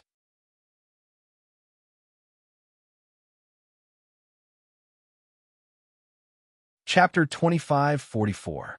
Sigh. I didn't think that your relationship would become like this. I always thought that you two were great. To be honest, I've heard about your story a long time ago. I also admired you. When I first applied for GK, I didn't think that you would fire me just because my face was the same as the vice director's. At that time, I thought that you loved your wife so much that you were disgusted by my looks. Zhang Manlin said in a small voice. She even sounded like a spoiled little girl. She was young to begin with, and she deliberately dressed up and spoke in such a tone. In fact, Zhang Manlin looked quite cute. Qin Chu looked at her and said slowly, "Why would I dislike your looks? To be honest, your appearance made me feel." What? Zhang Manlin was full of anticipation. You might laugh at me if I tell you, but I think you look like Mian in her teenage years. Huh? Really? Zhang Manlin was a little surprised. Really? That's such an honor. I heard that the vice director was a very nice person, and she was very arrogant and domineering. Yes, she was indeed domineering back then. She was so domineering that she was cute. Qin Chu's lips curled up slightly at the mention of this. Zhang Manlin had met Qin Chu so many times, but this was the first time she saw him smile from the bottom of his heart. He was so handsome. Qin Chu had an almost perfect and exquisite face, especially when he smiled. It could be said that his smile could topple a city. This kind of top-notch face was not something that Su Yu or Hoi Xiqian could compare to. This was a feeling that he had become a legend. Years ago, Zhu Lingling exclaimed that if Qin Chu entered the entertainment industry, he would definitely beat all the other male stars. Today, the twins' good looks were directly inherited from their father's powerful genes. With their father's looks and their mother's talent and intelligence, they were simply unbelievably powerful. Zhang Manlin suddenly fell into a daze as she looked at them. "What are you thinking about?" Qin Chu asked her. "Ah, cough, it's nothing. I just feel that you might really love our vice president." Qin Chu frowned. "Yes, I love her very much, but that was in the past when she also loved me very much. Now, she has let me down. How can we not be heartbroken? Don't be sad, President Qin. You're such an outstanding person. You'll definitely meet someone better. Forget it. I used to think that Mian was the best, but look what happened. So, I don't believe in women anymore. If we really fall out, I just want to bring my 2 daughters back to America to live." "What? You're going back to America? What about the company here?" "It's simple. We could take over the place. Wasn't it the same for the 4 years I spent in America?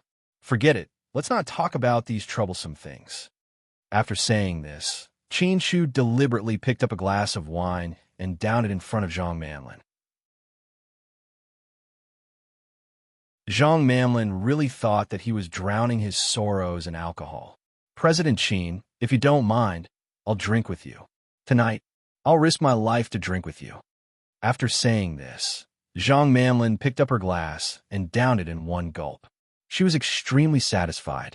You're a really good drinker, Qin Shu complimented. Oh, what did I just tell you? I've been practicing martial arts since I was young. I'm afraid even you can't outdrink me. Come on, let's drink until we're drunk. After saying this, Zhang Manlin took the initiative to pick up the bottle of wine and fill Qin Shu's glass to the brim. Not far away, the paparazzi furiously took pictures of Qin Shu and Zhang Manlin in a dark corner.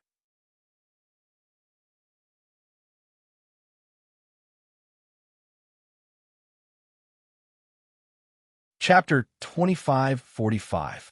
2 hours later, it was almost midnight. Qin Shu and the slightly drunk Zhang Manlin walked out. A gust of cold wind blew, and Zhang Manlin shivered. It's so cold. I should have put on more clothes when I came out, she sighed. She thought that Qin Shu would take off his expensive jacket and put it on her. That was the gentlemanly thing to do. It's late. I should go back. Are you okay if you take a cab? Qin Shu turned around and looked at her. Zhang Manlin froze for 3 seconds before stuttering. Oh, I'm fine. I could take a cab. Okay, I'll go now. Wait, President Qin. Is there anything else? I'll call a designated driver for you. You drank so much. You'll be arrested for drunk driving. It's fine. No traffic police will arrest me. After a cold laugh, Qin Shu got into his black Bentley. Zhang Manlin was left alone on the side of the road, waiting for a cab. After getting into the car, Qin Shu's eyes immediately turned cold. He looked at Zhang Manlin in the rearview mirror with a complicated expression. Then he stepped on the accelerator and drove away. Hey babe, where are you going? Can I give you a ride?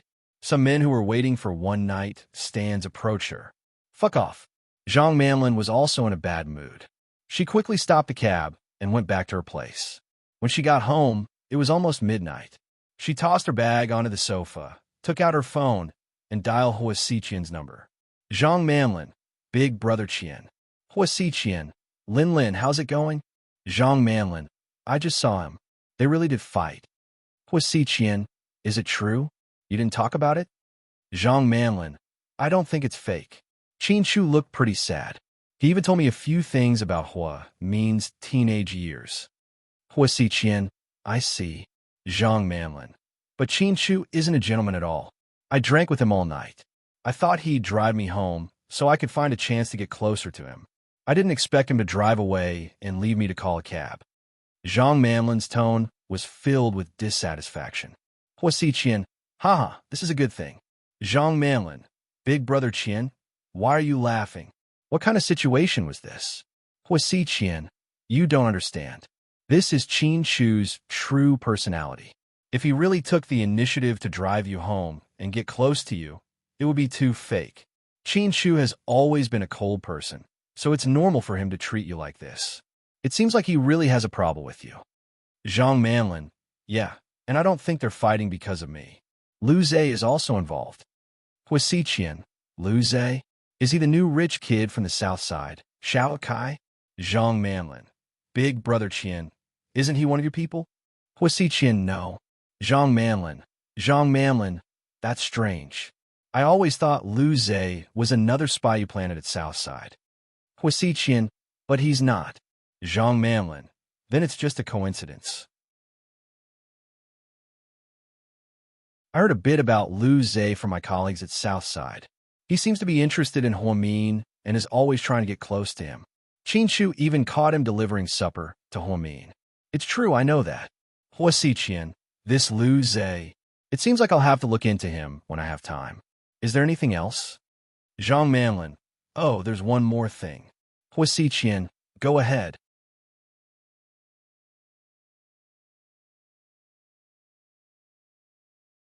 Chapter 2546.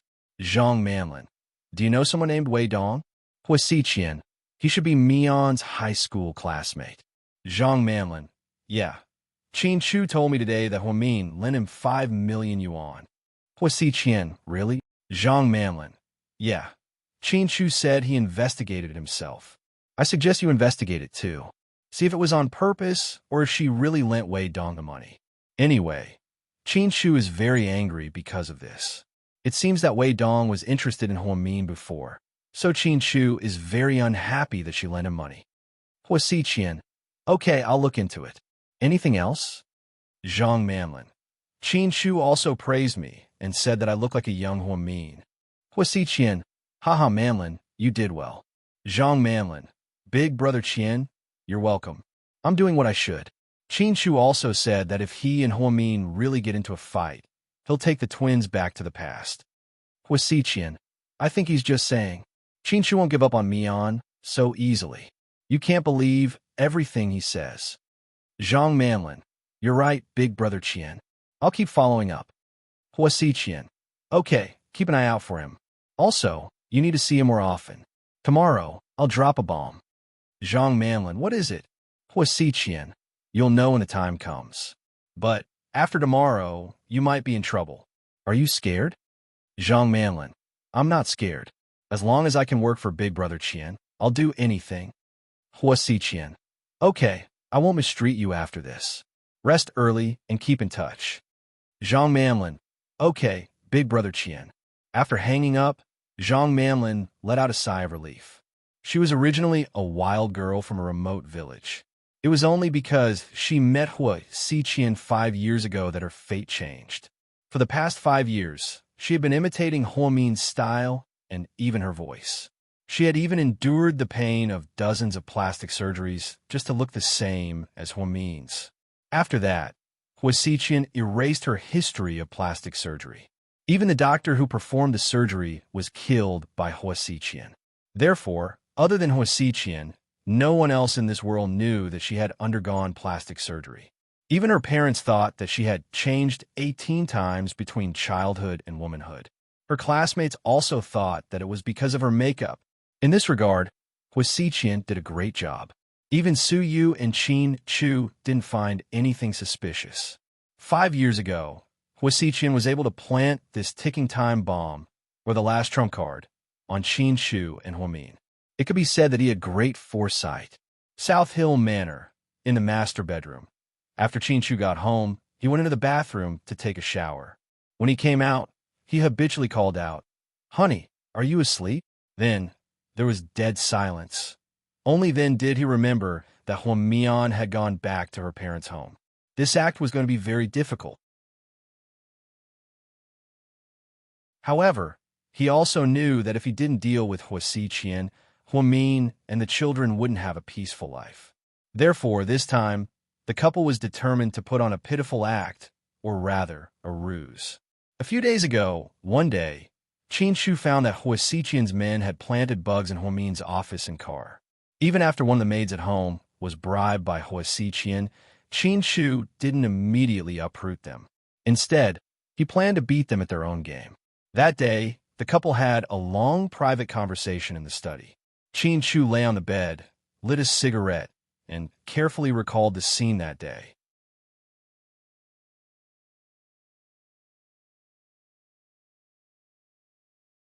Chapter 25:47. Qin Chu. Honey, I need to tell you something very serious. Huamin, okay. Qin Chu. Hua Xiqian's men have installed tiny listening devices in your office car, and even in some places in our house. Huamin, I really want to curse. I'll save 10,000 words here.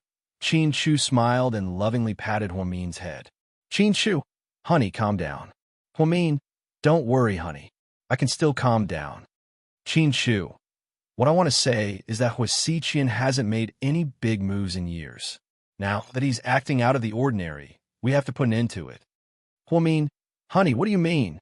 Qin Chu, we're in a passive position. Why don't we beat them at their own game and make a big move? Huamin, so what should we do? Do you have a good idea? Huamin looked at her husband with admiration. She knew that Mr. Qin had always been smart and was always good at coming up with ideas. Qin Chu, I do have an idea, but I'm afraid that once we implement it, you'll be wronged. Huamin, honey, I'm not afraid of being wronged. Tell me. Qin Shu, I want to beat them at their own game. I think the listening devices are just the beginning. Hua Xiqian will continue to make moves. When the time comes, we'll play it by ear. During this process, we need to make this show as real as possible so that Hua Xiqian won't realize that we're aware of his little tricks. Huamin, that's not a problem. I'll cooperate with you. Qin Shu, but I'm worried that if he does something bad and we have to act like we're enemies, you'll be wronged. Huamin, I'm not afraid. I know you're doing this for our future. Qin Shu nodded. He held Huamin's hand lovingly and pressed it against his heart. Qin Shu, I'm doing all this because I want to end things with him. You know, Hua Xiqian is too obsessed with you. Plus, he's never been a gentleman like Su Yu. All these years, he's been like a bomb that could explode at any moment. I've been worried about you and Little Bean's safety. So, I've decided that this time we'll fight to the death. Huamin ba. Don't say such ominous things. It won't be a fight to the death. We'll win. Qin Shu, if the end result is Hua Xiqian's death, will you blame me? Qin Shu knew that when Hua Xiqian was kidnapped by Huamin, Hua Xiqian risked his life to save them. This made Huamin feel sorry for him. Huamin thought for a few seconds. Then, he said seriously, if it's for our own good, for the girl's safety, and for you not to worry then, Hua Xiqian's death is worth it. Qin Shu secretly sighed in relief. Luckily, his Huamian didn't turn into a saint. Otherwise, he would be in trouble. Qin Shu, then starting tomorrow, we'll have to get into character.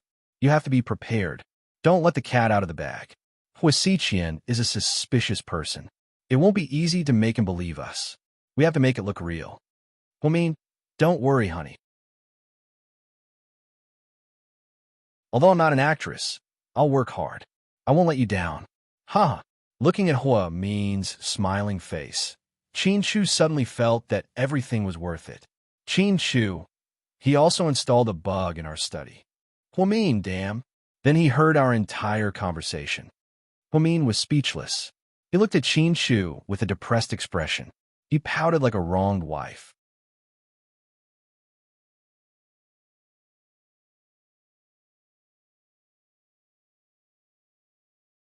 Chapter 2548.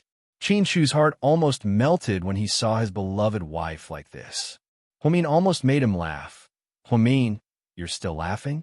Do you have a conscience? Qin Shu, honey, I'm not done yet. You're too impatient.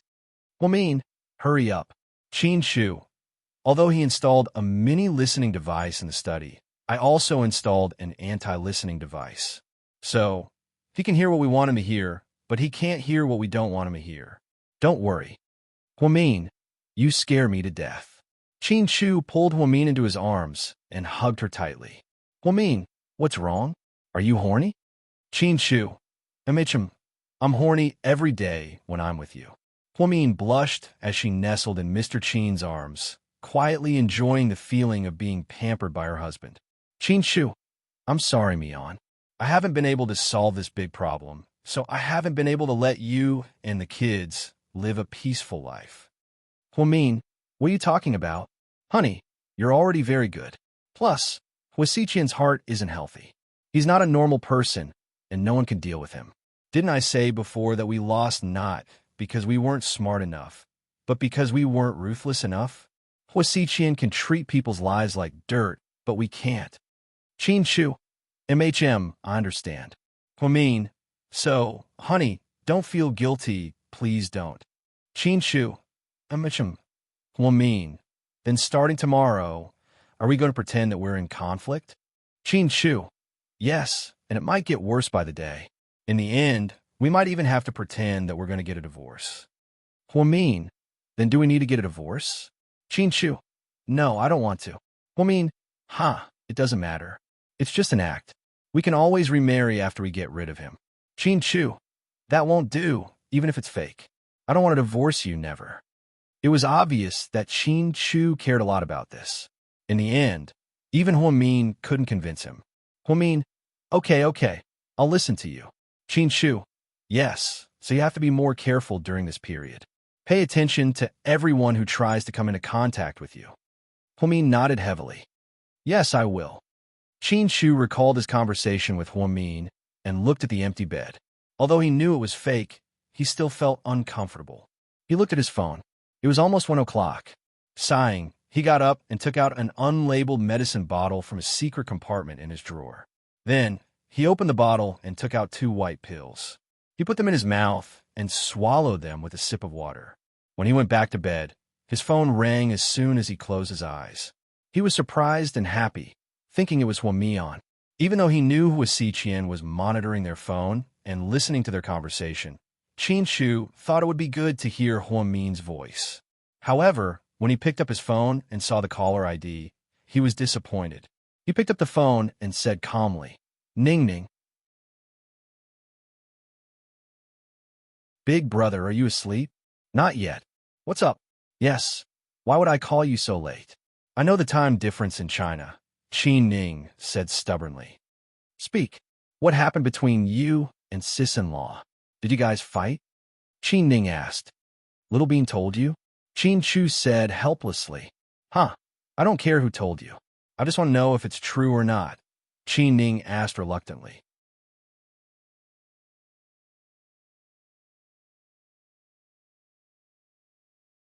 Chapter 2549. It's a bit complicated. You don't have to worry about it.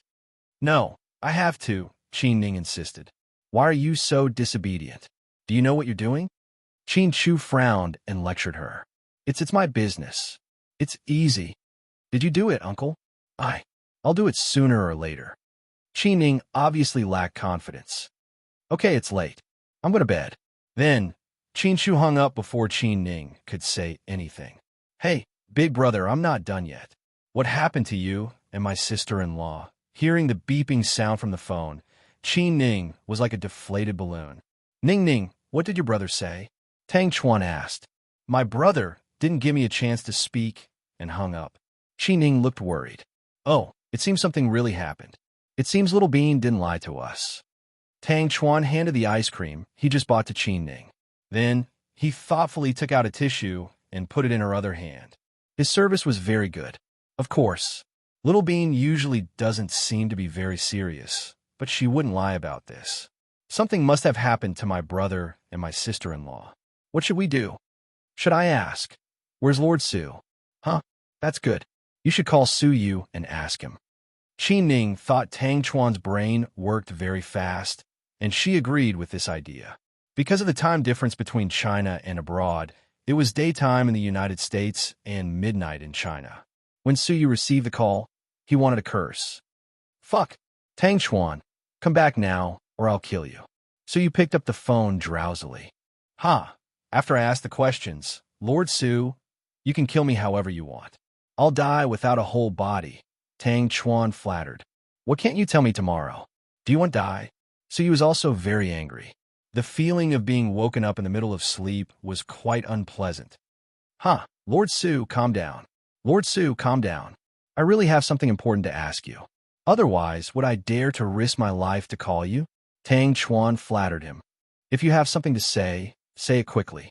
If you have something to fart, then say it quickly. I'm so sleepy." Yes, I understand." "Huh, I just want to ask about Qin Shu and Huamin." Hearing Huamin's name, Su Yu slowly opened his eyes and sat up on the bed. He reached out and turned on the bedside lamp. "What does it have to do with me on? Go on." As expected, when he mentioned Huamin, Su Yu immediately changed into a different person. "I heard. Qin Shu and Huamin have been fighting recently. They even had a Cold War tonight." Huamin was so angry that he left home and went back to his mother's place, leaving the twins at home. "Fuck, who made that up?" Su Yu froze. Little Bean said it, and it's not a rumor. Ning Ning just talked to Qin Shu on the phone, and something's wrong with her. "We thought that since you're in China, you should know about this, right?" "I really don't know about this."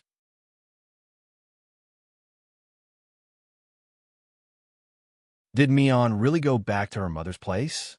She left the kids at South Hill Manor? Su Yu felt that this was a bit too much.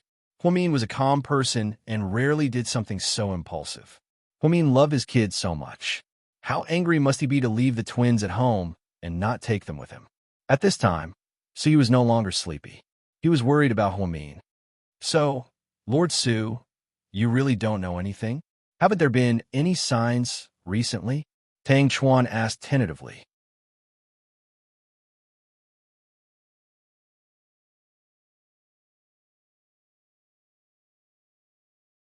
Chapter 2550.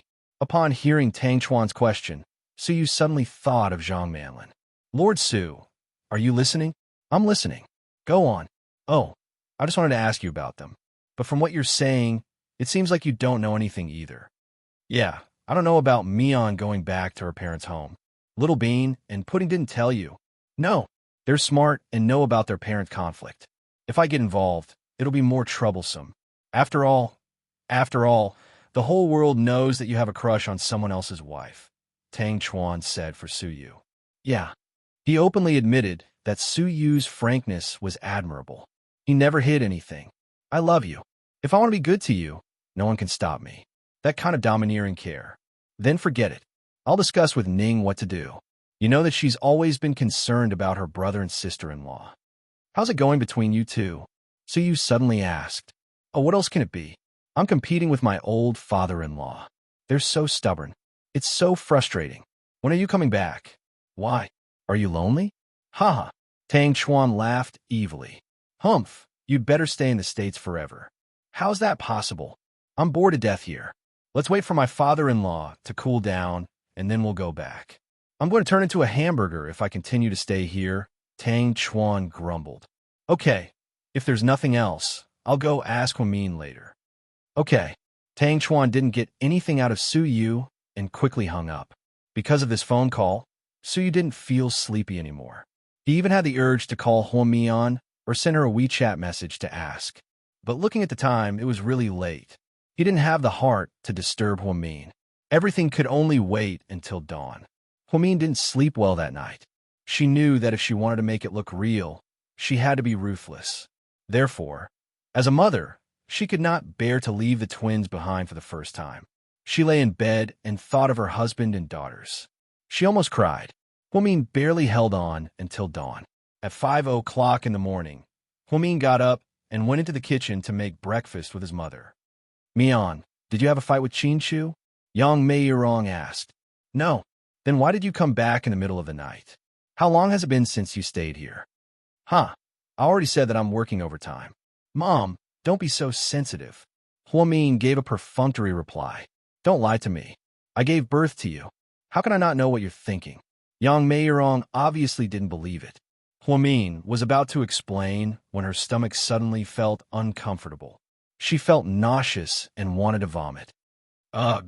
She rushed to the trash can and retched. Ouch, what's wrong? What do you feel uncomfortable? I don't know. Maybe it's because I didn't sleep well. My stomach doesn't feel good. Mian, don't tell me. You're pregnant? Yang Meiyerong asked excitedly.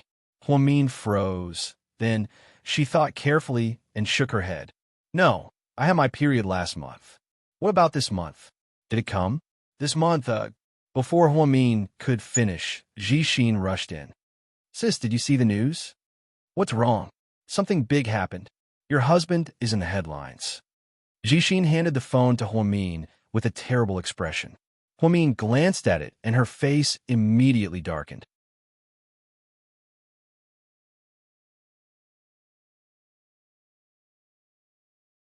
Chapter 2551. Huamin saw the headline on Jixin's phone. Red light on marriage of rich man. Young girl looks like his first wife.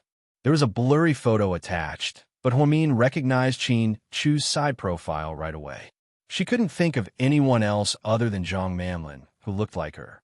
Sis, to be honest, I thought it was you at first. She looks so much like you. Even her clothes are exactly the same. If I remember correctly, you also have a set of clothes like this, right? Jixin said. Let's talk outside. In order not to worry his mother, Huamin immediately put away his phone and pushed Jixin out of the room. Mian, what's the matter? Yang Meiyerong couldn't help but ask when she saw how mysterious her children were. It's nothing. It's just the scandals of entertainment celebrities. Let's talk about it.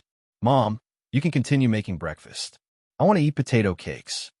Okay, I'll continue. In the living room, Huamin held his phone with a serious expression. Sis, is this woman Zhang Manlin? Yeah.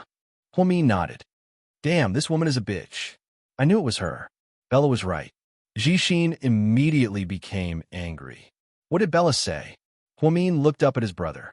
Bella said, my brother-in-law has been acting strange lately. Sometimes he even canceled meetings with clients and didn't go home. Instead, he went to meet with Zhang Manlin. I didn't believe it first, but the rumors are spreading like wildfire, especially in the finance department. Last time, when Sun Xiao was hospitalized, it was brother-in-law who sent her to the hospital. Later on, she invited brother-in-law to dinner, and Zhang Manlin went as well. She even posted it on her WeChat moments. I think that woman is quite scheming. Also, sis, let me tell you something. I used to think that brother-in-law wasn't that kind of person, but after these few incidents, I'm starting to change my mind. With brother-in-law's personality, he shouldn't have gone to dinner with Sun Xiao. He didn't even want to go to dinner with the mayor. It's really not his usual style. I think that Zhang Manlin might have done something to him. Jixin, does Zhang Manlin really look like me? Huamin didn't answer the question about Qin Chu. Instead, he questioned Jixin. We're siblings. Tell me the truth. Don't hide it from me. Sis, to be honest, you really do look like her. Her advantage is that she's young. She looks like you when you were younger. Her personality, too. I've never met her, so I don't know too much about her. But Bella hates her and brother-in-law because of this. I know. Bella treats me very well. Huamian nodded. Sis, what should we do about this? We've already reported it to the higher-ups. You're the deputy director of the Southside Hospital now. Your colleagues will definitely gossip. Jixin looked at his sister with heartache. It's okay. I never care about what others say. Then you're just going to let it go? Jixin stared at his sister with wide eyes. He suddenly felt that after giving birth, she wasn't as decisive and strong as before. It could even be said that she was too soft. Even trash like Zhang Manlin could bully her. In the past, even someone like Song Yisher had to be afraid of her sister. I know what to do. I'll talk to Qin Chu. Then hurry up, sis, Jixin said. It's time to eat. Let's stop chatting. Their mother came out with breakfast. Mian, you interrupted me just now. You haven't answered me yet. Did you get your period? Yang Meirong remembered what happened just now and asked expectantly.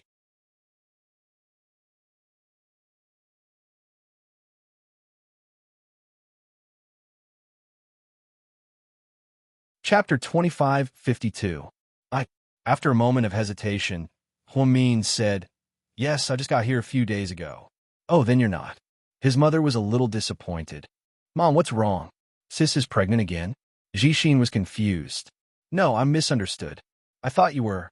Mian, maybe your stomach isn't feeling well. Drink more warm water and get some rest. You're probably too tired. There are so many patients in the hospital every day and so much work. It must be hard on you. I'm used to it. It's okay, Mom. I'll take care of myself. Before he left, Huamin told Jixin not to tell his mother. His mother rarely went online at her age, so she wouldn't know about this so soon. He didn't want her to worry. Then, Huamin left Sky Blessing Court and drove to Southside for work. GK headquarters, President Qin. These are the documents and materials for this morning's meeting. Okay, leave them here. Qin Chu didn't even look up. However, he saw that Bella was still standing there and had no intention of leaving. Is there anything else? Qin Chu looked up at Bella, who had a serious expression on her face. President Qin, I saw the news. The person you met last night was Zhang Manlin, right? Since when did an assistant like you have the right to interfere with my personal life? Qin Chu said coldly.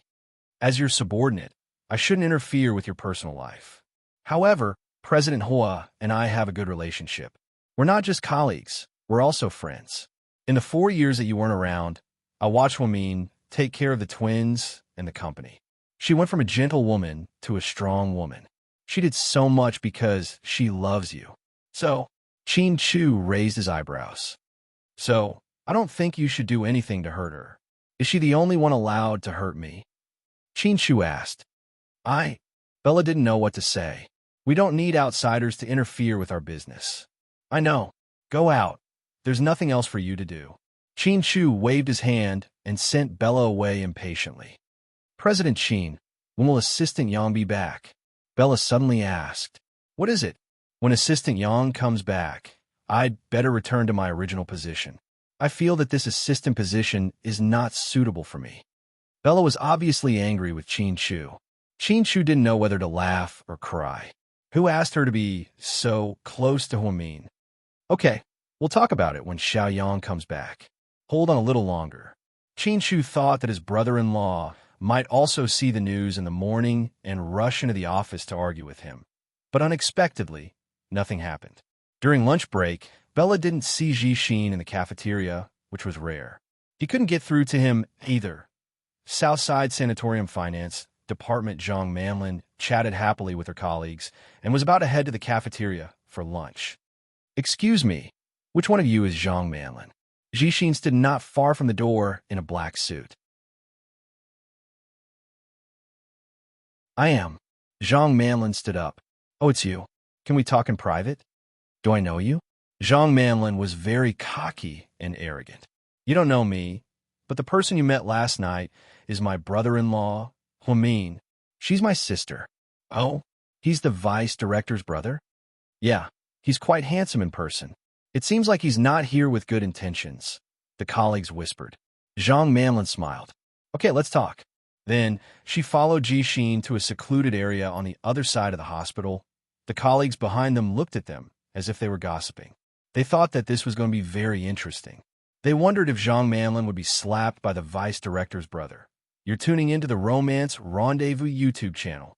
We're so grateful for your support, and don't forget to subscribe to join us on this incredible journey through captivating stories. Your generosity through donations truly makes a world of difference, as it's the primary source of revenue that allows me to expand and enhance this channel for you. Thank you from the bottom of my heart for being a part of this adventure.